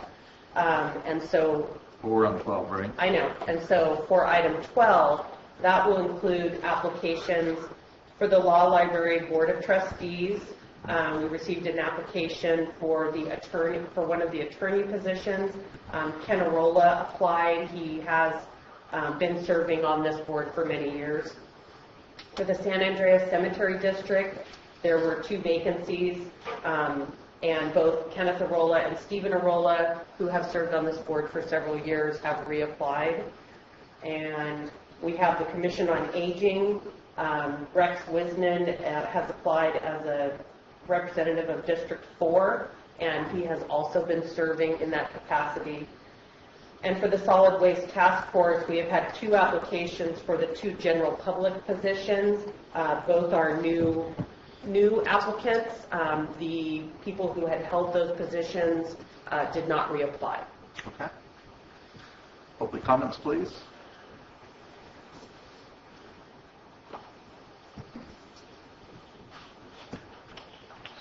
Going back to CSA 1, folks, I never got an answer. Maybe there is no answer. When you're appointed members, their own time, in own car, at own expense, financing gas and so on, are they covered by county's insurance? That's going to relate to all the different groups. Is that on our agenda? No, that issue is not on the agenda for this item. This is only about appointing to the positions. If you have a question, certainly you can bring it up to staff, and staff can discuss it outside of the public meeting, but it's not something that the board can discuss or take action on. I'm just wanting to think about it. I asked this question before. It's got ignored, and I'm going to keep asking that question because it's being ignored, because I noticed that less and less people apply. Okay, but we're going to concentrate on the agenda item right now, okay? Good. And I will concentrate on CSA 1. Thank you, folks. Marty Crane. I just have a quick question. I don't know how many people would apply if there was more time, but I'm just wondering, when you advertise for a position on these boards and commissions, how long do you allow for the notice to be out there for people to, maybe they don't pick up the paper, but maybe once a month or once every 2 weeks or something, and they may not see the notice. How long do you allow for because I think this last one was like 4 days, and I thought, that's awfully short. Don't know that other people would have applied, but it seems like it should be longer. So just wondering. In answer to your question, the ad is run one time and one time only. So if the person is not seeing an ad in the paper, whether they pick up multiple editions of the newspaper, it's really not going to matter. It's run one time. Yeah. Marty, it really... Well, I can answer. I mean, really, these positions, if we want to fill, the supervisors and the community members... We have to go out and recruit for them, because... I understand. People are busy. I know. And so I know we have to go out and recruit, that sort of thing. But so I'm asking, people that want to serve on the in-home supportive services, for instance, committee. That would be lovely. It's a new day there, and we're making great progress, as Debbie can tell you. And thank you so much, Debbie, for your help. So I was just curious to know about that. Thank you. And so, in addition to that, I'd just like to say that with our new, we have implemented a new module for the boards, committees, and commissions to electronically manage it on our website and administratively. And what it does is it does generate a report daily that comes to me via email, and weekly I do forward it to the Board of Supervisors to inform them of any vacancies that are out there at that moment. Can the public be added to that email? That notice? It's on the web, the information is on the website, so that would be the public's notification of that. I just wondered if you could add people to that. No, I'm not able to do that. So again, these are for the applications that I just specified. Okay. Any other public comments? Board comments? Chair, are we taking each item individually, or are we looking at 12 and 13? 12 right now. Just 12. Make a motion to approve. Motion by Supervisor Ponte. Second. Second by Supervisor Kearney. All in favor? Aye. Aye. Opposed? All right, number 13. Yes, number 13 is for a position that was on the previous meeting's agenda. It's for the IHSS Advisory Committee. It's for a past or present consumer, and the person who applied had previously served in that capacity on the IHSS Advisory Committee. Okay, public comments?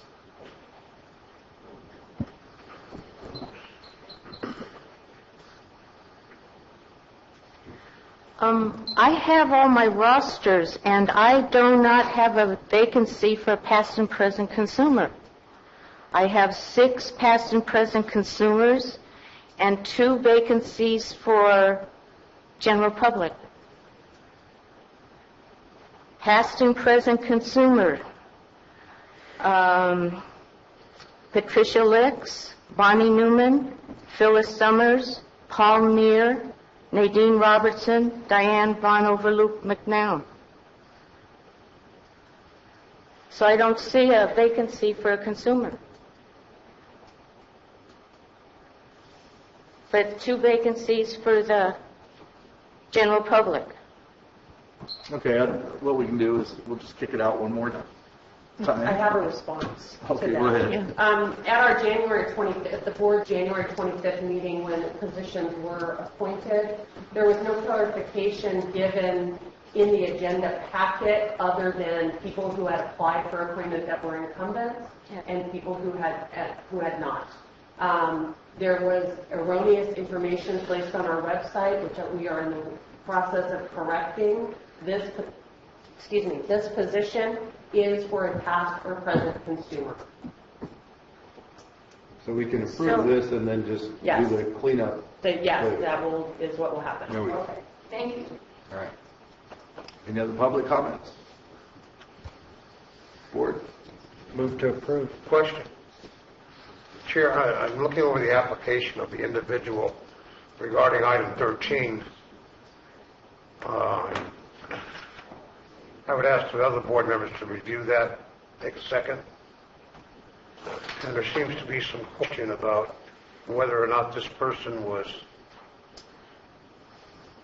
resigned by committee or misinformed, or I'm confused of what her status is and what the status of the position is. Maybe you could explain what this is going to do to us again. I'd be happy to do so. This person was served in the capacity as a consumer previously. Her term did expire in December of 2015 at the end of the year. Upon advertising for that position, as we do annually by posting at the library and having the information available on our website, she had not realized that her position had expired and did not reapply. Someone was appointed to the position in January who had applied and has subsequently resigned due to personal reasons. So Ms. Crow then reapplied for the position. So the statement made on her application, this is quoting, I was told my term did not expire until December 2, I don't know what the other indicator is. My resignation was submitted by others. I did not resign. I didn't submit my reapplication because I was unaware my term expired. And that's correct. And we've been working I've been working for quite a while on making sure that term limits, term expiration dates, any kind of requirements for positions are being met. Unfortunately, since I was out of the office for 11 months, it's something that fell through the cracks. So her term did expire, and she was unaware of it. I've spoken with her several times, and she was happy to have the opportunity to reapply. Okay, my question is, her application now will fit a position that's available? It is. And we have one applicant? Yes, we do. Okay, that kind of clears it up for me. Thank you. I'm sorry that I didn't Well, sort it out that's like okay. that. When you hear, well, we made a mistake in January, and we put it incorrectly on the website, and then we had a statement like this. I need to get into it a little bit better. We have rectified the situation. Excellent, thank you. Good. All right. Make a motion to approve? Already did. Oh, excuse me.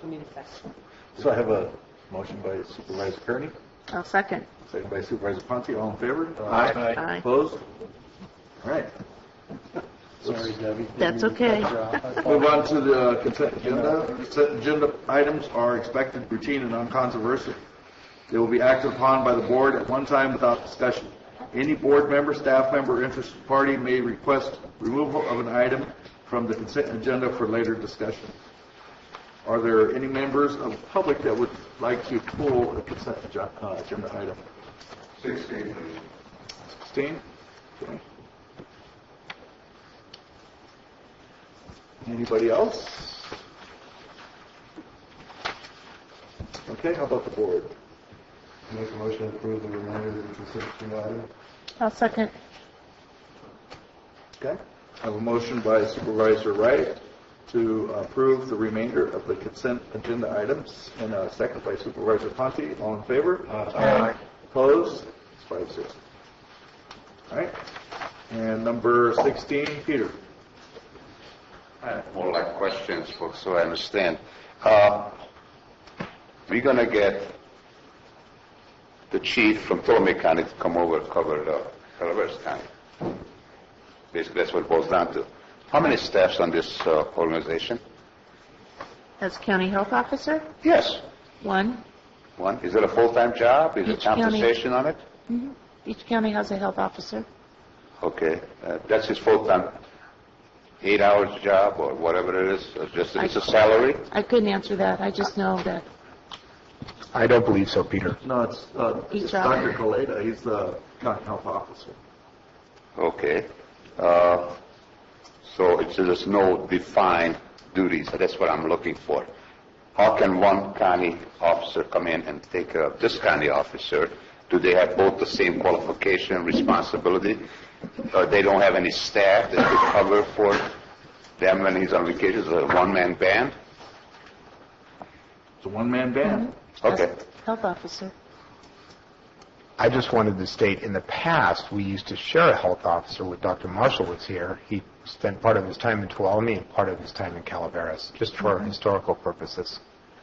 Okay, so it's a full-time job. What's the compensation approximately? Or is it? No, it's not a full-time job. It's volunteered?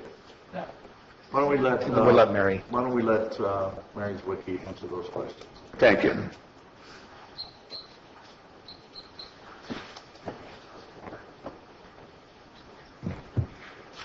Good afternoon, Mary Sawicki, Director of Calaveras Health and Human Services. In relation to this particular agenda item, Dr. Kaleda is on contract as the health officer. He is paid roughly around 45,000. It is a position where basically we utilize Dr. Kaleda for a number of the consultations as needed with the health department personnel, and also in the event of like the Butte fire. He is our health officer. We also need a health officer should we ever have an emergency that's countywide in the medical areas. Thank you for that clarification. And so this agreement, Mary, as I understand it, is to allow for the counties to share the health officer if one should be on vacation or out of the country or something along those lines. So right. It's reciprocal, and we've had it with Tuolumne County for years on end. Okay.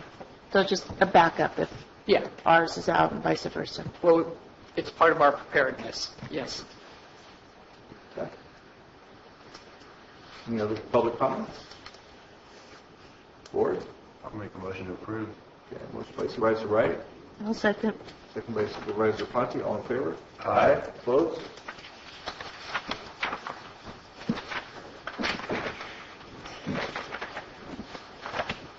All right, so we are down to supervisor announcements. Who would like to go first? I'll go first. I don't have anything to announce. Okay.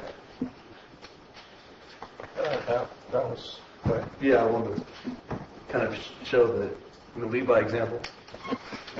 I'll be quick too. I don't have a lot I want to announce, but on the 14th, I took a tour with Public Works of a composting facility in Tuolumne County, and we might have some activity where we can get that going over here. It looked promising. I attended a lunch with the Valley Springs Area Business Association at the Firehouse in Jenny Lind. Cal Consolidated made a great presentation of a number of different things that they've worked on to help the community. Last Thursday, unfortunately, I had to cancel a delegate meeting with COG members going to represent our desire to continue the wagon trail project and the funding. Let's hope that continues to go forward, though, and today we're here. Thank you. Mr. Chair, I'd like to take a moment of the board's precious time and our folks in the gallery and on our cable TV network. 7 years ago, on the 21st of March, 4 Oakland police officers lost their life in the performance of their duties.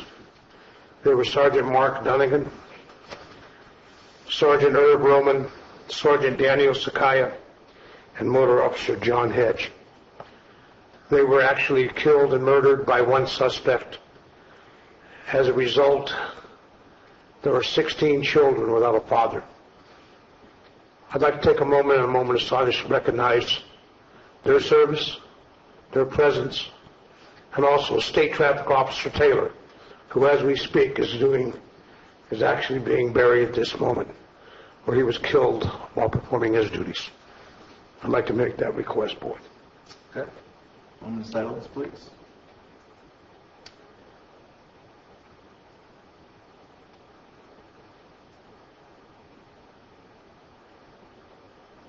Thank you, sir. Thank you for bringing it up. Okay. Are you finished with your... I'm done. Just to follow up a little bit on Supervisor Kearney's comment, there was a group of representatives from here at the county representing COG, and we met with Senator Berryhill's office and staff in regards to COG funding at the CTC level. This week we'll be meeting with CTC in hopes that we can retain our funding for a balance of the wagon trail project. So I'll report back at our next meeting as we're successful with that. So that's all I have to report. Okay. Do you guys need anything from us individually for support of that? No, CTC was very specific in regards to the presentation. So it's a 5-minute presentation. There are a number of other COGs throughout California making the presentation. So they'll hear presentations, and they won't make the decision until April. We will be meeting with Bigelow's office as well here in the next week or two and discussing this particular funding with him. Okay. So. All righty. And so it'll be my turn now. Happy to report that the moratorium that the State Water Board put on CPUD was lifted. In January, this board right here wrote a resolution in support of CPUD to have that moratorium lifted. And what it does for us is it allows us a part of that recovery for the Butte Fire, restricting a great part of our county from people being able to relocate if they choose not to stay up in the burn area put a great hindrance on recovery in our county. And so the way it was working was, we would have to ask permission from the state for every single hookup in that district. And but I was informed, and thanks by Donna Leatherman, who's the director over at CPUD, thanks the board for supporting them with that resolution, and thank the state water board for seeing the value in lifting that moratorium. Secondly, I will be tomorrow at CCWD meeting. Foothill Parks, which is a nonprofit in the Valley Springs area, is moving forward on a regional park that they would like to develop, and part of that is by working out a deal with CCWD on 51 acres that is currently, part of it's in a flood zone, part of it is not, but it's obvious that the 51 acres would not be able to be a site that could be built on for residents or anything like that, but it can be used as a Title 22 spray field and that sort of thing, and instead of letting it go to waste like it is, the goal is to make it a regional park where we can actually receive the benefit of the community and do some fun, really good activities in the area for economic development. That's a really good plan. I've seen some of the drafts out there. That's great. Would you be able to ask those folks about the Parks and Rec community too? Getting the representative on there? Oh, for the countywide one? Yeah, we can add it. So that's so we'll be there tomorrow to give a presentation to CCWD and try to move forward with that. We have quite a bit of support in the community, and it seems it's growing more and more. I tried it a couple of years ago, and we didn't seem to have the support, but the climate has changed a little bit, and there's quite a few families out there that are willing to stand up for this and reach out and see if try to get it done. So that's where I'll be tomorrow after my first meeting. So and that's it for me. You guys have anything? No comment. Nothing to report. Okay. Diane? I do, thank you. I'd like to address the issue of the paper agenda packet in the boardroom. I understand that recently when I was on medical leave, the board gave direction to staff to provide a paper version of the agenda packet in a binder in the boardroom during board meetings. I'd like to just kind of take you back a little bit to show you where we were and how we got to where we are now. In 2013, when I first presented the idea of an electronic agenda management paperless agenda system, there were many reasons why going paperless was the best option for the county as we moved into the future. Reducing the staff time associated with preparing hard copy packets, better routing practices for agenda items in the approval phase of preparation, costs associated with supplies such as toner and ink, wear and tear on copiers, printers, and paper. The board chose to move forward with this concept, authorizing the purchase of the I2M2 software, and we began the implementation process in July of 2014. When we went live with the system in the fall of 2014, we eliminated the production of the paper agenda for everyone. It was a giant leap of faith. However, I believe that it has been extremely successful. Our workflows have improved, we have better tracking of items and documents, and agenda packets are available to the board and the public in a much more timely manner. As you well know, the agenda packet can sometimes be very lengthy. Recently, we had one totaling over 1,300 pages, and if we continue the practice of printing a hard copy, we will most likely need to budget accordingly. The fact is, printing a hard copy packet that is thrown away as soon as the meeting is over is wasteful, and avoiding this wastefulness is one of the main reasons we adopted an electronic and paperless system. Our cost to print out a black and white page is 5 cents, and a one-side color page is 15 cents. If the page is printed double-sided, the cost is double. For example, for that 1,300-page agenda packet without any color, the cost would be $65. On meeting days, I make it my habit to be in the boardroom at least 30 minutes prior to the start of the meeting, to have the doors unlocked and an iPad available for anyone that would like to review an item prior to the meeting and answer any questions the public may have. There is an additional electronic tablet in the admin office for anyone to review the agenda upon its posting and publication, and the staff is always willing to help should somebody request that. I believe that providing the hard copy of the agenda in the boardroom is something that we should not continue. Staff makes every attempt to assist the public in obtaining agenda packet information and helping the board to remain open and transparent at all times. Please help us to continue our forward momentum in the area of agenda preparation and publication. Okay. And so I'll entertain public comments on that one. Peter Rich, gentlemen, since there was such a nice, thoughtful thing when the board decided to meet twice a month instead of 4 times a month, and you saved $35,000, I'm sure, to the general fund. Also, not everybody's geniuses like you folks. You get an agenda. What is it, 500-600 pages? Sometimes you get a 1,000-page agenda Friday. I mean, some of us deprived and mentally challenged, maybe. But to follow what you folks do, and take a look at the number of people who do not have access to electronically download or look at it on a web page. Putting it bluntly, because I'm so diplomatic, sometimes the BS headlines is not a selling point when you look into the details.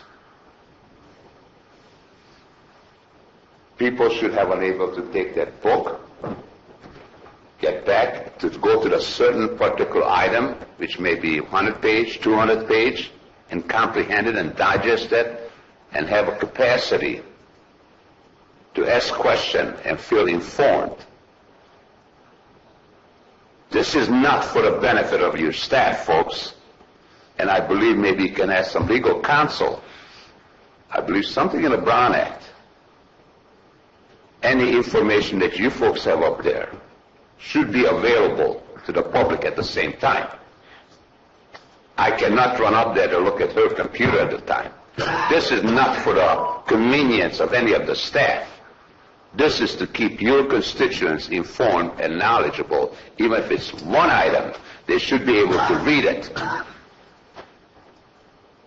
And not everybody has an access to computers. And you're not going to tell me that somebody can come into the county and say, hey, I want to see the agenda, the details, the numbers, that they can comprehend and make it somewhat, I mean, I don't mind making an ass out of myself, but some people will be more sensitive about it. You cannot tell me that this information that you're giving on this program, I mean, I feel so great that Ebola, thank you, Ebola issue is all taken care of, influenza issue is all taken care of. You're talking about millions and millions of dollars, and people should have the right to see the details, because the worst details is usually the 1/3 part of most of these programs. If you can tell me that you folks can take a look at it and make a judgment just on the agenda item, congratulations. But you're not going to have a 1,000-page agenda and judge it just by an issue.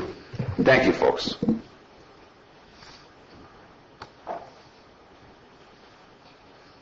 Marty Crane. I think we've all recognized this before. If you want to be informed, you'll be informed. Many times Diane has shared with us that she's willing and open to, if you have a question, come down. If you come down here at 10 minutes to 9 and you haven't taken the initiative, no one can lead. You can lead a horse to water, but you can't make them drink. So if you want to be informed, you will be informed. I've noticed that the book here sitting on the counter is taken away and someone's sitting there looking at it. Well, it's not accessible to the rest of the room. But everyone does have access. We have libraries in every community. You don't have to come down to Diane's office. It is available. So it's not perfect, but nothing is perfect. And I think we talked about that today, most of the day, that nothing's perfect. And moving away from that, I just want to say I'm glad that you recognize the peace officers. There was a huge, more than one, I think there were 2 bombings and horrible things going on in Europe. And so I just want to say that when we learn to get along in this room, it was overnight. We get along in this room and learn to be accepting of everyone. We can learn to get along in Calaveras. We can learn to get along in California and the country. And so it is a big picture. So I just would like us to acknowledge what's going on there as well. Many, many people died. Okay. And that'll be the end of our meeting. Except for Bonnie. And I had 3 things too.